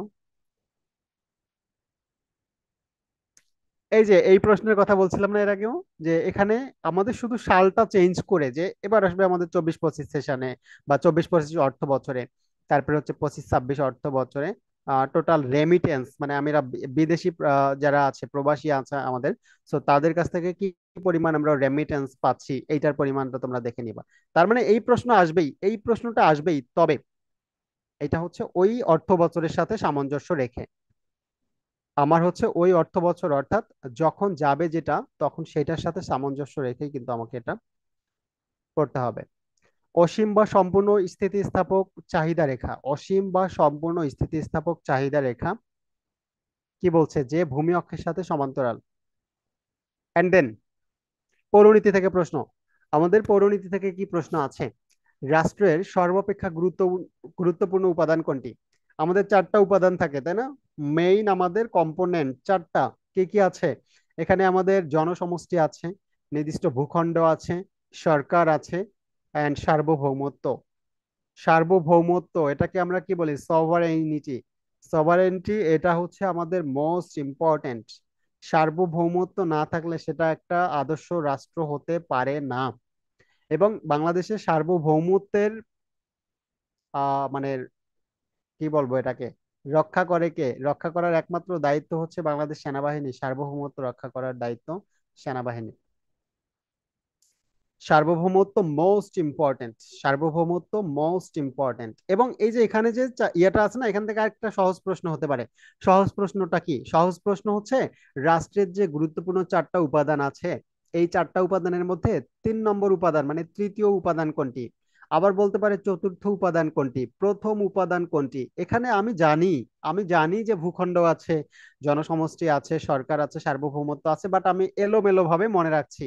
হয়তো আমি বলতে মানে প্রথমে সার্বভৌমত্বটা মুখস্থ রাখছি, এরপরে আমি সরকারের কথা বেশি দরকার যেটা সেটা মুখস্থ রাখছি, জনসমষ্টি, ভূখণ্ড এইভাবে উল্টাপাল্টা ভাবে মনে রাখছি। তাহলে আমি উল্টাপাল্টা ভাবে উত্তর দিব, কিন্তু আমার উত্তরটা তারা অ্যালাউ করবে না। এই জন্য আমাকে কি করতে হবে, একদম সিরিয়াল মেনটেন করে এটা পড়তে হবে। প্রথমে নির্দিষ্ট ভূখণ্ড, এটা 1 নম্বর। 2 নম্বর হচ্ছে অবশ্যই জনসমষ্টি থাকতে হবে। 3 নম্বর হচ্ছে সরকার। তোমার জনসমষ্টিই নাই, তাহলে তুমি সরকার দিয়ে কি দরকার, তাই না? সরকার দিয়ে কাজ হবে না, সরকার হচ্ছে 3 নম্বর। এর পরে এসে সার্বভৌমত্ব এবং মোস্ট ইম্পর্টেন্স একটা কান্ট্রির ক্ষেত্রে। তার মানে এটা আমার আসতেই পারে এই প্রশ্নটা। তাহলে যদি ওই প্রশ্ন আসে, আমি কিন্তু বলবো যে আমার এটা কমন, কেন ক্লাসে বলেছিলাম। এবার চলে আসো, ল্যাটিন শব্দ সিভিটাস, এর অর্থ এটা আসবেই, এটা থাকবেই তোমাদের। সিভিটাস নগর রাষ্ট্র, সিভিক্স, সিভিক্স থেকে তো আসছে, তাই না? সিভিক্স থেকে মানে সিভিটাস থেকে সিভিক্স, সিভিক্স পৌরনীতি। তারপর, যে লোক সমাজের সভ্য নয়, সে হয় দেবতা না হয় পশু। যে লোক সমাজের সভ্য নয়, সে হয় দেবতা না হলে পশু। এই উক্তিটা কে করেছেন? উক্তিটা করেছেন অ্যারিস্টটল। মানে তিনি বলেছেন যে সভ্য লোক মাত্রই সমাজে বসবাস করবেন, সমাজ ছাড়া মানুষ বাস করতে পারে না। অ্যারিস্টটলের মতে রাজতন্ত্রের বিকৃত রূপ কোনটি? রাজতন্ত্রের বিকৃত রূপ হচ্ছে স্বৈরতন্ত্র। স্বৈরতন্ত্র, বাংলাদেশ থেকে স্বৈরাচার চইলা গেছে, তাই না? চইলা গেছে গা, চইলা গেছে বাট বইলা যায় নাই। তো এই যে আমাদের অ্যারিস্টটলের মতে, তিনি বলেছেন যে রাজতন্ত্রের বিকৃত রূপ, বিগলিত রূপ, এটা হচ্ছে স্বৈরতন্ত্র। যুক্তরাজ্যের আইনসভার নাম কি? এই যে প্রশ্ন আসতে পারে, যুক্তরাষ্ট্র সম্পর্কে আমরা দেখেছি, এবার আবার দেখো যুক্তরাজ্য আসছে, তার মানে এই টাইপের প্রশ্ন আসতে পারে। পার্লামেন্ট, এটা হচ্ছে পার্লামেন্ট। এবং এটা এক কক্ষ বিশিষ্ট নাকি দুই কক্ষ বিশিষ্ট? এটাও দুই কক্ষ বিশিষ্ট। একটা হচ্ছে কি উচ্চ কক্ষ আর একটা নিম্ন কক্ষ। উচ্চ কক্ষটাকে বলা হয় লর্ড মানে হাউস অফ লর্ডস, আর নিম্ন কক্ষটা হচ্ছে house of Commons. House of Commons, এটা হচ্ছে যুক্তরাজ্য। যুক্তরাজ্য, যেটাকে কি বলি আমরা, ইউকে বলি, ইউকে, ব্রিটেন, এইটা। বৈজ্ঞানিক সমাজতন্ত্রের প্রবক্তা কে? বৈজ্ঞানিক সমাজতন্ত্রের প্রবক্তা, প্রবক্তা হচ্ছে আমাদের প্রবক্তাকে কার্ল মার্কস। কার্ল মার্কস এবং তার বন্ধু অ্যাঙ্গেলেস।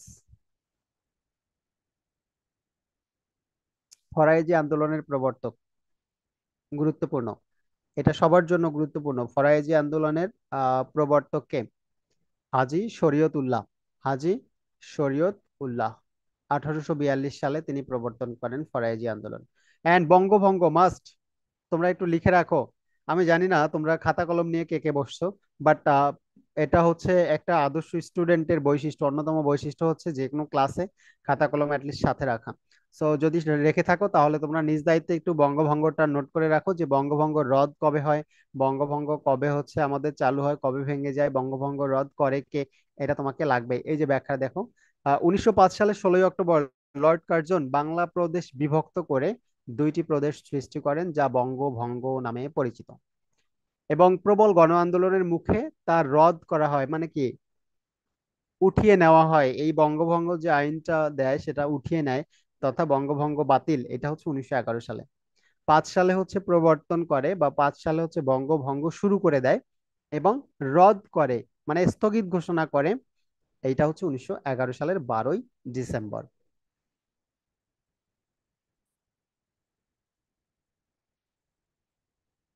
এই প্রশ্নগুলো তো হচ্ছে বিগত সালের প্রশ্ন। তো বিগত সালের প্রশ্ন আমার বাংলাদেশে যত বই আছে, যত কোশ্চেন ব্যাংক আছে, সবগুলোতেই থাকবে, সিম্পল। এগুলা হচ্ছে বিগত সালের প্রশ্ন, খাদিজা ইসলাম। বিগত সালের প্রশ্ন না, প্রশ্ন তো কেউ বানাইতে পারবে না। তো প্রশ্ন যা আসছে তাই তো আমরা উঠাই দিব, তাই তো। ওকে, তো আমার এখানে হচ্ছে যেগুলো আছে তোমরা অবশ্যই অবশ্যই এগুলো রিলেট করে পরে ট্রাই করবা।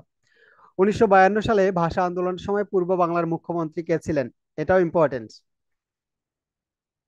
এটাও আমাদের জন্য ইম্পর্টেন্ট যে পূর্ব বাংলার মুখ্যমন্ত্রী নুরুল আমিন ছিলেন। অ্যান্ড দেন খাজা নাজিমুদ্দিন কি ছিলেন, এটা দেখবা। খাজা নাজিমুদ্দিন ছিলেন ওই সময় পাকিস্তানের প্রধানমন্ত্রী। ধর্মনিরপেক্ষতার সংজ্ঞা বাংলাদেশ সংবিধানের কোন ধারায় দেওয়া হয়েছে? 12 নম্বর ধারায়। তোমরা ধারা, বিশেষ করে গুরুত্বপূর্ণ কিছু ধারা সম্পর্কে একটু দেখে নিবা। সমাজবিজ্ঞানের স্টুডেন্ট আছো। অগাস্ট কোত কোন দেশের নাগরিক? অগাস্ট কোত হচ্ছে ফ্রান্সের ফরাসি নাগরিক। অ্যান্ড দেন হচ্ছে সুইসাইড গ্রন্থটির লেখককে? সুইসাইড, সুইসাইড, সুইসাইড হচ্ছে আমাদের এই গ্রন্থের লেখককে?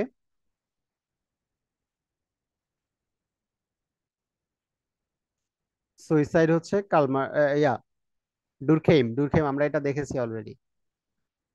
এই যে এটার কথা বলছিলাম, যে আমাদের কিছু রাইটার আছে এবং হচ্ছে উল্লেখযোগ্য কিছু বই আছে, গ্রন্থ আছে, যেমন principles of sociology, positive philosophy, the suicide, the capital. এগুলো তোমরা একটু দেখে নিলে নিতেও পারো, না দেখলেও দোষের কিছু নাই। আমলাতন্ত্রের জনক, আমলাতন্ত্রের জনক হচ্ছে ম্যাক্স ওয়েবার।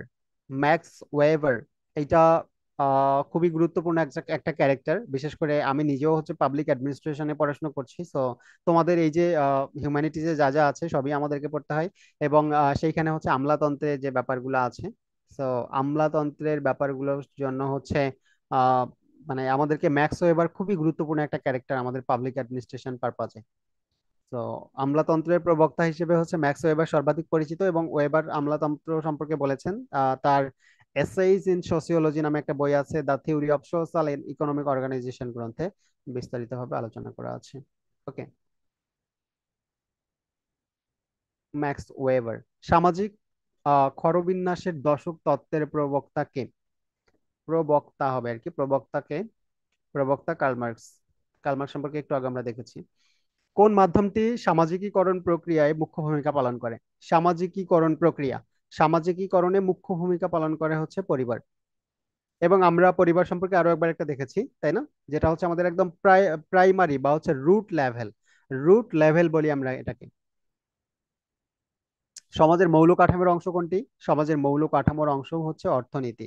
মৌল কাঠামো, এটা হচ্ছে অর্থনীতি। অ্যান্ড সাংস্কৃতিক পশ্চাৎপদতা তত্ত্বের প্রবক্তা অকবার্ন। কি বলছে অক্সিডেন্ট? অক্সিডেন্ট শব্দের অর্থ কি? পাশ্চাত্য, পাশ্চাত্য। স্ট্যাটাস, মর্যাদা, কালচারাল মাইন্ডেড, সংস্কৃতি মনা। তো মোটামুটি তোমরা অনেক প্রশ্নই দেখতে পাচ্ছ, এবং এই প্রশ্নগুলো আই ডোন্ট নো তোমরা আসলে অনেকে কেউ কেউ বিরক্ত হচ্ছ কিনা ক্লাসে। বাট তোমরা যখনই একটু ধৈর্য ধরে এখানে বসে থাকবে আজকের ক্লাসটায়, তার মানে তোমাকে আর এক্সট্রা ভাবে ওইভাবে প্রেশার নিয়ে পড়ার কোনো প্রয়োজন হবে না।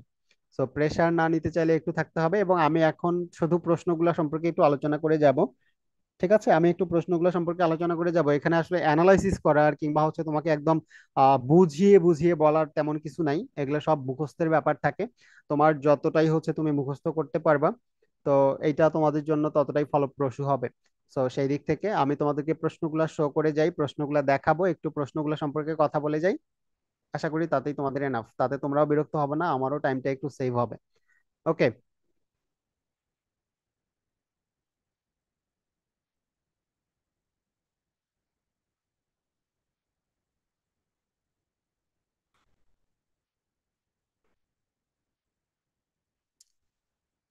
আচ্ছা, ঠিক আছে।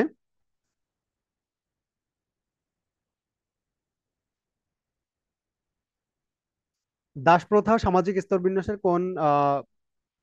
কোন স্তরের মধ্যে পড়ে আর কি? কোন স্তরের মধ্যে পড়ে? এটা হচ্ছে আমাদের তৃতীয় স্তরে পড়বে। দেখো, এখানে হচ্ছে একটু টাইপ করতে একটু হয়তো মিস্টেক আছে কোথাও না কোথাও। সো এটা একটু নিজ দায়িত্বে দেখে নিবা। আর যদি চাও যে একবারে কারেকশন করে দেন, তাহলে হচ্ছে একটু স্লাইডটা পরে পাবা। হরপ্পা এবং মহেঞ্জোদারো, এইটা এখন ইম্পর্টেন্ট, কারণ কি ভারত আর পাকিস্তানের মধ্যে মোটামুটি একটা যুদ্ধ লেগে গেছে। সো হরপ্পা মহেঞ্জোদারো এই সব মানে এটা কোন সভ্যতার অন্তর্গত, প্লাস হচ্ছে কোথায় হরপ্পা কোথায় মহেঞ্জোদারো, এটা তোমরা একটু দেখে নিবা। And Chandragupta Maurya, most important, Chandragupta Maurya, এটা তোমরা অবশ্যই অবশ্যই নোট করে রাখবা প্রত্যেক স্টুডেন্টই। অ্যান্ড দেন হচ্ছে আকবরনামার রচয়িতা, আকবরনামার রচয়িতা কে? আকবরনামার রচয়িতা কে বলো তো? এটা হচ্ছে আমাদের আবুল ফজল, আজ আবুল ফজল, এবং পাশাপাশি এখানে আমরা ওই যে শাহনামাটাও পড়বো, Ferdowsi, Ferdowsi Shahnameh. And then চিরস্থায়ী বন্দোবস্ত প্রবর্তন করেন কে? এর আগে আমরা সালটা পাইছি, এবার হচ্ছে চিরস্থায়ী বন্দোবস্ত কে করেছেন? Lord Cornwallis, Lord Cornwallis. তার মানে চিরস্থায়ী বন্দোবস্ত আমার জন্য অনেক গুরুত্বপূর্ণ। ভাষা আন্দোলন সংগঠিত হয় কত সালে? এটা ছোট বাচ্চাও জানে। ছয় দফা দাবি পেশ করা হয় কবে? এটা ছোট বাচ্চাও জানে। তারপরে হচ্ছে ইসলামের প্রথম খলিফার নাম, এটা পিচ্চি বাচ্চাও জানে। এরপরে হচ্ছে আমাদের উম আচ্ছা, প্রথম খলিফা কে বলো তো? এই যে প্রথম খলিফা এখানে হচ্ছে আমাদের হজরত আবু বকর রাদিয়াল্লাহু তাআলা আনহু। দ্বিতীয় খলিফা হজরত ওমর রাদিয়াল্লাহু তাআলা আনহু। এরপরে কে আছে? উসমান এবং আলী আছে। উমাইয়া বংশের প্রতিষ্ঠাতা, উমাইয়া বংশের প্রতিষ্ঠাতা হচ্ছে মুয়াবিয়া, মুয়াবিয়া। বলশেভিক বিপ্লব, বলশেভিক বিপ্লব, তোমরা এটাও পড়বা, একটু পড়ে নিতে পারো। অ্যান্ড দেন ভ্লাদিমির লেনিনের কথা এখানে বলা আছে। অ্যান্ড প্রথম বিশ্বযুদ্ধ শুরু হয়েছিল, মাস্ট, প্রথম বিশ্বযুদ্ধ ডিউরেশন, বিশ্বযুদ্ধ কবে কবে শুরু হয়, অক্ষ শক্তি মিত্র শক্তি, এইটা পড়বা। তারপরে হচ্ছে আমাদের দ্বিতীয় বিশ্বযুদ্ধ, মোস্ট ইম্পর্টেন্ট লাগবে। প্রথম বিশ্বযুদ্ধের পরে বিশ্বের মধ্যে শান্তি প্রতিষ্ঠার জন্য যে আমাদের লিগ অফ নেশনস প্রতিষ্ঠা করা হয়, এটা কবে, কেন আবার এটা ব্যর্থ হইলো, এইটা তোমরা একটু পড়ে নিবা। এর পাশাপাশি দ্বিতীয় বিশ্বযুদ্ধ যে শুরু হয়, দ্বিতীয় বিশ্বযুদ্ধের পরে আমাদের জাতিসংঘ কি ভূমিকা রাখে, জাতিসংঘ যে প্রতিষ্ঠিত হলো, কবে জাতিসংঘ আসলো, তার মানে এর সাথে লেজ ধরে ধরে সামনে এগিয়ে যেতে হবে। প্রথম বিশ্বযুদ্ধ, দ্বিতীয় বিশ্বযুদ্ধ, তুমি যেই লেভেলের স্টুডেন্ট হও না কেন, তোমাকে লাগবেই। কথা ক্লিয়ার না ভেজাল আছে? এবার ইসলামের ইতিহাসে একটু চলে যাই। ইসলামের ইতিহাসে বলছে মুসলমানদের প্রথম কিবলা কোথায়? আমরা দেখেছি। এরপরে কারবালা শব্দের অর্থ কি? কারবালা হচ্ছে মুসিবত, কারবালা, কারবালা শব্দটি আরবি কারব এবং বালা শব্দের সম্মেলন।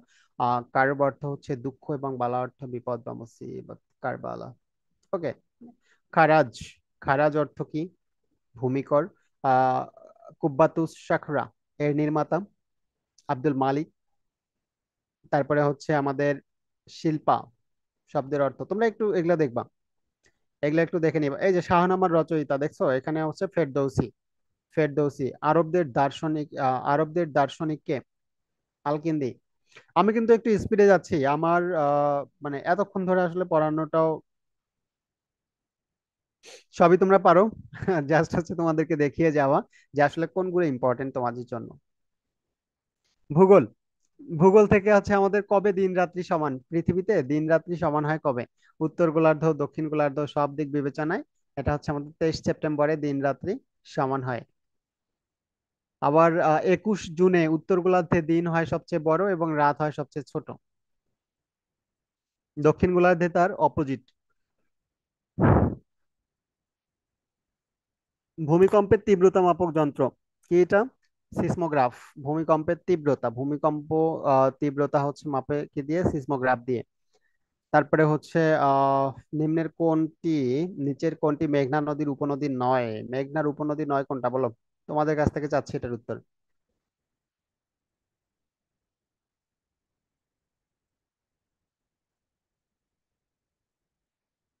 মেঘনার উপনদী নয় কোনটি? তিস্তা, বাকি তিনটাই উপনদী, সুরমা, কুশিয়ারা, মধুমতি। বাংলাদেশের উপর দিয়ে নিচের কোন রেখাটি অতিক্রম করেছে? কোনটা? বিষুবরেখা, মকর ক্রান্তি, কর্কট ক্রান্তি, আন্তর্জাতিক তারিখ রেখা, কোনটা হবে বলো তো? আন্তর্জাতিক তারিখ রেখা নাকি? না, কি হবে? মকর ক্রান্তি রেখা হবে। আমি জানি না এটা, মানে পড়ছিলাম এককালে হয়তো বা, তাও মনে পড়ে না। এটা হচ্ছে মকর ক্রান্তি বাংলাদেশের প্রায় মধ্যভাগ দিয়ে কর্কট ক্রান্তি গেছে। মধ্যভাগ দিয়ে, প্রায় মধ্যভাগ দিয়ে কর্কট ক্রান্তি। আর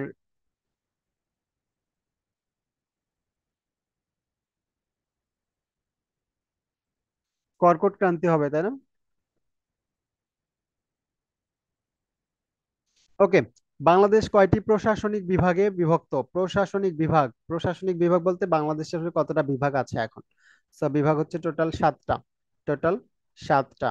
সর্বশেষ বিভাগ কোনটি বলো তো? এছাড়া আমাদের প্রশাসনিক বিভাগকে আমরা 8টা প্রশাসনিক বিভাগ বাংলাদেশে, এন্ড হচ্ছে 64 জেলায় এর কার্যক্রম বিদ্যমান, 64 জেলায় এর কার্যক্রম বিদ্যমান। দেখো, লক্ষ্য করো এখানে 8টা হবে, বাট 7টা কেন? 7টা হচ্ছে প্রশ্নটা অনেক আগের প্রশ্ন, তখন লাস্টে এটা ছিল না, এই জন্য, আর কিছু না। বাট এখানে আপডেট আছে। এন্ড নিচের কোনটি জলবায়ুর নিয়ামক নয়? জলবায়ুর নিয়ামক নয় কোনটি? নগরায়ন। বাংলাদেশের কোন জেলায় চা উৎপাদন হয় না? দেখো তো কোথায় হয় না চা উৎপাদন? ময়মনসিংহের জামালপুরে চা উৎপাদন হয় না। সিলেটে তো একদম চায়ের জন্য বিখ্যাত, পঞ্চগড়েও প্রচুর চা হয়। সিলেট মৌলভীবাজার পাশাপাশি, মানে ওরা চাচাতো ভাই। সো দুই জায়গায় হয়। হয় না কোথায়? জামালপুরে। কোথায় কতটা আছে, কি আছে, এগুলা দেখবা। বাংলাদেশের বৈদেশিক মুদ্রা আয় করার প্রধান রপ্তানি পণ্য কোনটি? বাংলাদেশের বৈদেশিক মুদ্রা আয় করার প্রধান রপ্তানি পণ্য কোনটি? প্রধান রপ্তানি পণ্য হচ্ছে তৈরি পোশাক, গার্মেন্টস শিল্প। গার্মেন্টস শিল্প। কত সালে সুন্দরবনকে বিশ্ব হেরিটেজ, ওয়ার্ল্ড হেরিটেজ সাইট হিসেবে ঘোষণা করা হয়? 1997। 1997। এই সময় আমাদের আরো একটা ইয়ে আছে, সেটা কি হচ্ছে কি, বাংলা ভাষাকে যে হচ্ছে আন্তর্জাতিক পরিমণ্ডলে নিয়ে যায়, সেটা হচ্ছে 97তেই।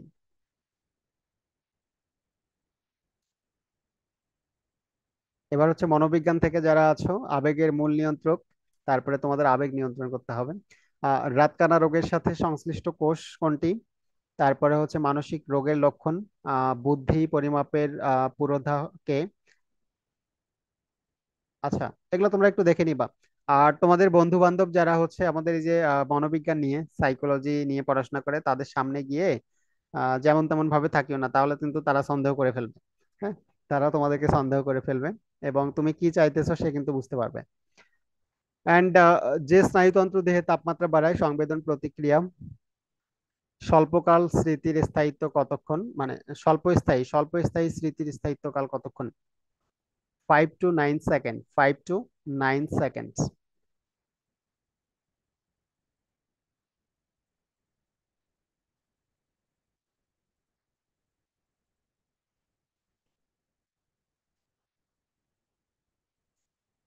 আচ্ছা, তো তোমাদের হচ্ছে আজকে পিডিএফটা দেওয়া হবে না, জাস্ট তোমরা একটু দেখে নাও, আমি তোমাদেরকে দেখাচ্ছি। পিডিএফ দেওয়া হবে না আর কি। তো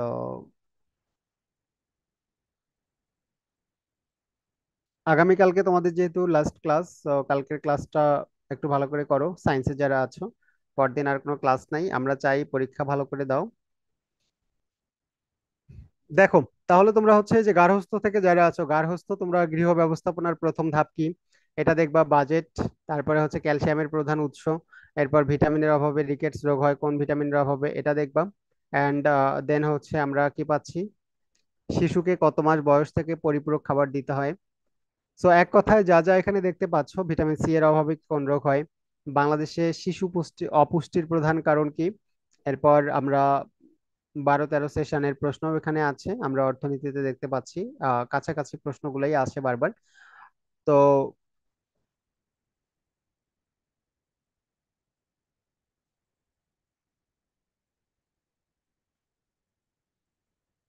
পিডিএফ একান্তই চাইলে তাদেরকেই দিব, যে কয়েকজন হচ্ছে লাস্ট মোমেন্ট পর্যন্ত থাকবে তাদেরকেই। তোমরা প্রয়োজনে পার্সোনালি নক দিবা, পার্সোনালি নক দিলে আমি তোমাদেরকে দিয়ে দিব, বাট আদারওয়াইজ সবার জন্য এটা দিব না। মানে প্রথমে বললাম না, এই জন্য একদম totally free of cost. So totally free কোনো কিছু দিতে নাই, বাঙালি হচ্ছে একটা আজব জাতি। সো বাঙালি জাতিকে টোটালি তুমি ফ্রি কোনো কিছু দিতে গেলেই ঝামেলা, মানে তারা মনে করবে তুমিও মনে হয় ওটা ফ্রি ফ্রি সবকিছু করতেছো। ভাই এর পিছনে যে আমাদের কত শ্রম, পাশাপাশি হচ্ছে তোমাকে ফ্রি দিচ্ছি মানে আমাদের জায়গা থেকে তো আমাদের সর্বোচ্চটুকু দেওয়া, তাই না? তো বুঝতে হবে। আচ্ছা, বেকারত্ব। তারপরে কি আছে, বাংলাদেশের জিডিপিতে কৃষি খাতের অবদান, মানে কোন কোন খাত বাংলাদেশের জিডিপিতে অবদান রাখছে, এবং জিডিপি জিএনপি, এই বর্তমানে আবার বিএনপি এদিকে আসছে। তো জিডিপি আর জিএনপি সম্পর্কে তোমরা পুরোপুরি আইডিয়া রেখে দিবা। তো এইটা তোমরা একটু ভালো করে এর কম্পারিজনটা আছে যেটা, এটা দেখবা কোনটাতে কোনটা যুক্ত হয়। প্রবাসীদের আয়, বাংলাদেশে মানে দেশে হচ্ছে বিদেশি যারা থাকে তাদের আয়টা হচ্ছে জিডিপি না জিএনপি তে যুক্ত হবে। তারপরে হচ্ছে দেশের যারা বিদেশে থাকে মানে প্রবাসী, তাদের আয়টা কোথায় যুক্ত হবে, জিএনপি নাকি জিডিপি তে। সো এটা তোমরা হচ্ছে একটু ইয়ে করবা, দেখবা। ছোট ছোট ম্যাথ থাকবে, এই যে দেখো ম্যাথ এমনই থাকে। অর্থনীতিতে পণ্য দ্রব্য পরম সুবিধা, $1 কিনতে, আচ্ছা। বাংলাদেশের সংবিধান কত তারিখ থেকে কার্যকর হয়? এটা প্রায় আসে, আরো একবার আমরা পড়েছি। 6 দফা দাবি কোথায় উত্থাপন করা হয়, একবার দেখেছি সাল, এবার হচ্ছে তারপরে বঙ্গভঙ্গ রদ হয় কত সালে, বঙ্গভঙ্গ মানে শুরু হয় কবে। তারপরে হচ্ছে ফরাসি বিপ্লবের রাজনৈতিক দার্শনিক ভিত্তি, ফরাসি বিপ্লব সম্পর্কে আমরা এর আগেও দেখেছি। তারপরে হচ্ছে বলশেভিক বিপ্লব সম্পর্কেও দেখেছি। তো তোমরা এগুলো অবশ্যই অবশ্যই পড়বা। ব্রিটিশ ভারতের শেষ ভাইসরয় কে ছিলেন? তারপর বাংলাদেশের সশস্ত্র বাহিনীর সর্বাধিনায়ক? রাষ্ট্রপতি, প্রেসিডেন্ট, হ্যাঁ। এটা আছে। এন্ড দেন হচ্ছে আমলাতন্ত্রের প্রবক্তা, আমলাতন্ত্রের প্রবক্তা হচ্ছে ম্যাক্স ওয়েবার, এটা আমরা পড়েছি অলরেডি। এবং এটা খুবই গুরুত্বপূর্ণ ক্যারেক্টার, এটাও বলেছি। 1940 সালে গৃহীত লাহোর প্রস্তাবের উপস্থাপক কে? লাহোর প্রস্তাব, লাহোর প্রস্তাব কে উত্থাপন করে? শেরে বাংলা একে ফজলুল হক, শেরে বাংলা একে ফজলুল হক, 1940 সালে 23 মার্চ। এন্ড বাংলাদেশের জাতীয় সংসদে কোরামের জন্য কতজন সদস্যের উপস্থিতি প্রয়োজন? কোরামটা ইম্পর্টেন্ট। কোরামটা হচ্ছে 60 জন লাগে। 60 জনের উপস্থিতি বাধ্যতামূলক, এটা ছাড়া কোরাম হয় না। সমাজবিজ্ঞান থেকে, সমাজবিজ্ঞানের জনক। এরপরে কমিউনিস্ট ম্যানিফেস্টো বইটি কার লেখা, এটাও দেখেছি, এখানে বইয়ের আমাদের ইয়ে আছে। আচ্ছা, এইগুলো মোটামুটি ছিল, একবার পড়েছি আমরা। এই যে বাংলাদেশের কোন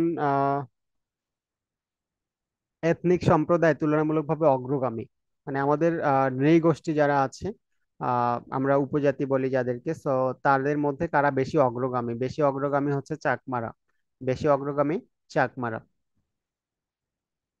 কোন ধরনের পরিবার এখন দেখা যায়, বেশি দেখা যায়? বেশি দেখা যায় কোনটা? একক পরিবার। মানে আগে হচ্ছে আহ বাবা মায়ের সাথে ছিলাম, বিয়ে করলাম, বিয়ে করেই আলাদা, বিয়ে করেই চলে গেলাম ওদিকে ওইদিকে। সো এটা হচ্ছে একক পরিবার, এই জন্য একক পরিবার। আগে আগে ছিল হচ্ছে একান্নবর্তী পরিবার। আগে কি ছিল? একান্নবর্তী ছিল। আর এখন সব বায়ান্নবর্তী হচ্ছে, একক পরিবার হচ্ছে। সমাজতান্ত্রিক রাষ্ট্র কোনটি? সমাজ কল্যাণ থেকে সমাজ কল্যাণের বৈশিষ্ট্য তোমরা একটু পড়বা। ব্যক্তি সমাজকর্মের প্রকৃতি কিরূপ কিরূপ, এটা দেখবা। ব্যক্তি সমাজকর্মে কোন দুইটি উপাদানের মধ্যে নিবিড় সম্পর্ক রয়েছে?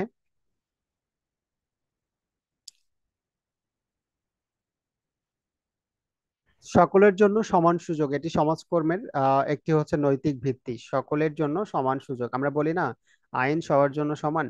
তো এটার মতোই আর কি, কথাবার্তাটা সেম। জনসংখ্যা স্ফীতির প্রভাব কোনটি? জনসংখ্যা স্ফীতি, স্ফীতি মানে কি? বেড়ে যাওয়া। জনসংখ্যা যখন বেড়ে যায় তাহলে কি হয়? পরিবেশ দূষণও হয়, প্রাকৃতিক ভারসাম্য আহ মানে চলে যায়, প্রাকৃতিক ভারসাম্যহীনতা দেখা যায়, বেকারত্ব বৃদ্ধি পায়, ভূমির উপর চাপ বৃদ্ধি পায়। সো এই সবগুলাই। দল সমাজকর্মে দলনেতার দলনেতা দলের সদস্য। আচ্ছা, এগুলা তোমরা একটু দেখে নিবা। এই যে আইএলও, মানে আমাদের আন্তর্জাতিক international labour organization, international labour organization, আন্তর্জাতিক শ্রম সংস্থা, এটার হেডকোয়ার্টার কোথায় অবস্থিত, কত সালে প্রতিষ্ঠিত হয়, এটা আমরা দেখবো একটু।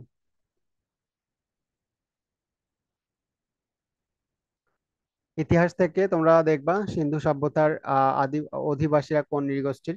এরপরে ইবনে বতুতা ভারতে আসেন কোন সুলতানের আমলে।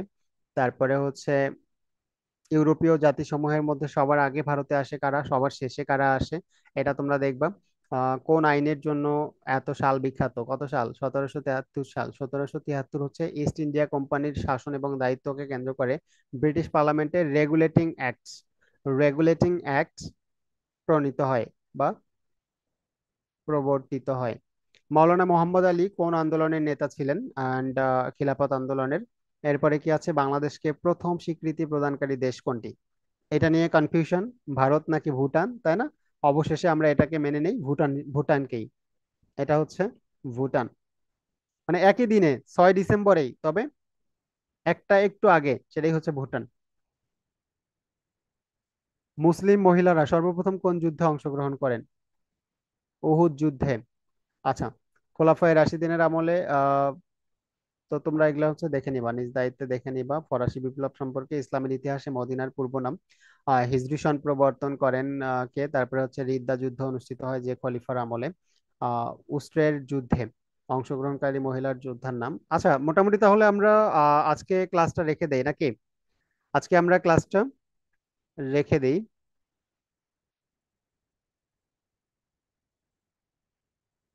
যেহেতু অনেকে আমাদের সাথে আজকে মানে এখন পর্যন্ত জুমে আছে অনেকেই, বাট ইউটিউবে সেরকম উপস্থিতি দেখা যাচ্ছে না। তো আজকের ক্লাসটা মূলত এরকমটাই ছিল যে এই ক্লাসের মধ্যে তোমাদের তো হিউম্যানিটিজে সাবজেক্টের অভাব নাই, গ্রুপ সাবজেক্ট হচ্ছে 7টা 8টা 9টা। সো এই গ্রুপ সাবজেক্টগুলো সবগুলাকেই যেহেতু আমাদের এখানে পড়াইতে হয়, এবং আমাদের হাতে আসলে পর্যাপ্ত সময় নাই, পর্যাপ্ত যদি সময় থাকতো তাহলে হয়তো বা আমরা সাবজেক্ট ওয়াইজ আগাই যাইতাম, কিন্তু সেটার আসলে সুযোগ নাই। সুযোগ না থাকার কারণে এক ক্লাসেই আমাদের সবগুলো সম্পর্কে ব্রিফিং করা করা লাগতেছে।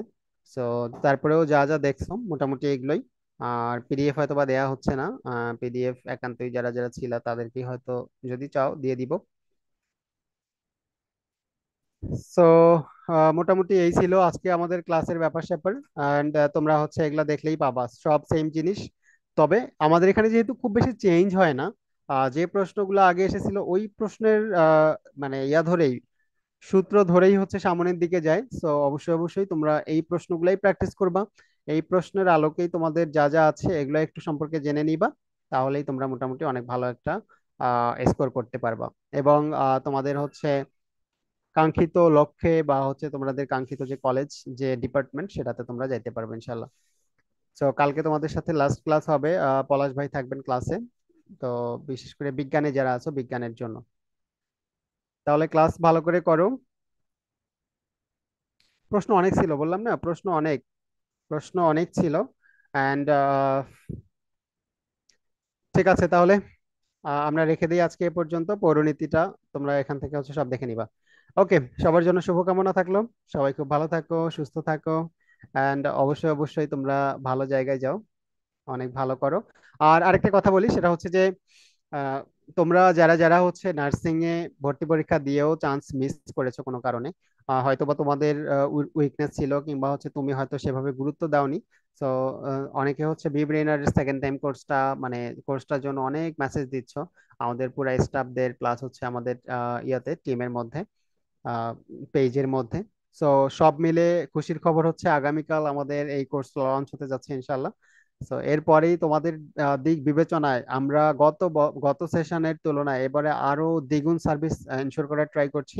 অ্যান্ড পাশাপাশি তোমরা দেখলেই বুঝতে পারবা, কালকে তামিম ভাই প্লাস অন্যান্য টিচাররা লাইভে থাকবেন। সো অবশ্যই অবশ্যই তোমরা যদি মনে করো যে তুমি অ্যাটলিস্ট এখানে ন্যাশনালে ভর্তি হয়ে থেকো, নার্সিং এর প্রিপারেশনটা ধরে রাখবা, বা নার্সিং এ হচ্ছে তোমরা অ্যাটলিস্ট পড়াশোনা করবা, বা নার্সিং এর প্রিপারেশনটা ভালো করে আবারও বিবরণের সাথে নিতে চাও, তাহলে কালকের সেশন তোমার জন্য। সো আমরা টাইম জানিয়ে দিব, হয়তো কালকে সন্ধ্যায় হবে। তো অবশ্যই অবশ্যই সবাই খুব ভালো করো, যে যেখানেই থাকো ভালো থাকো।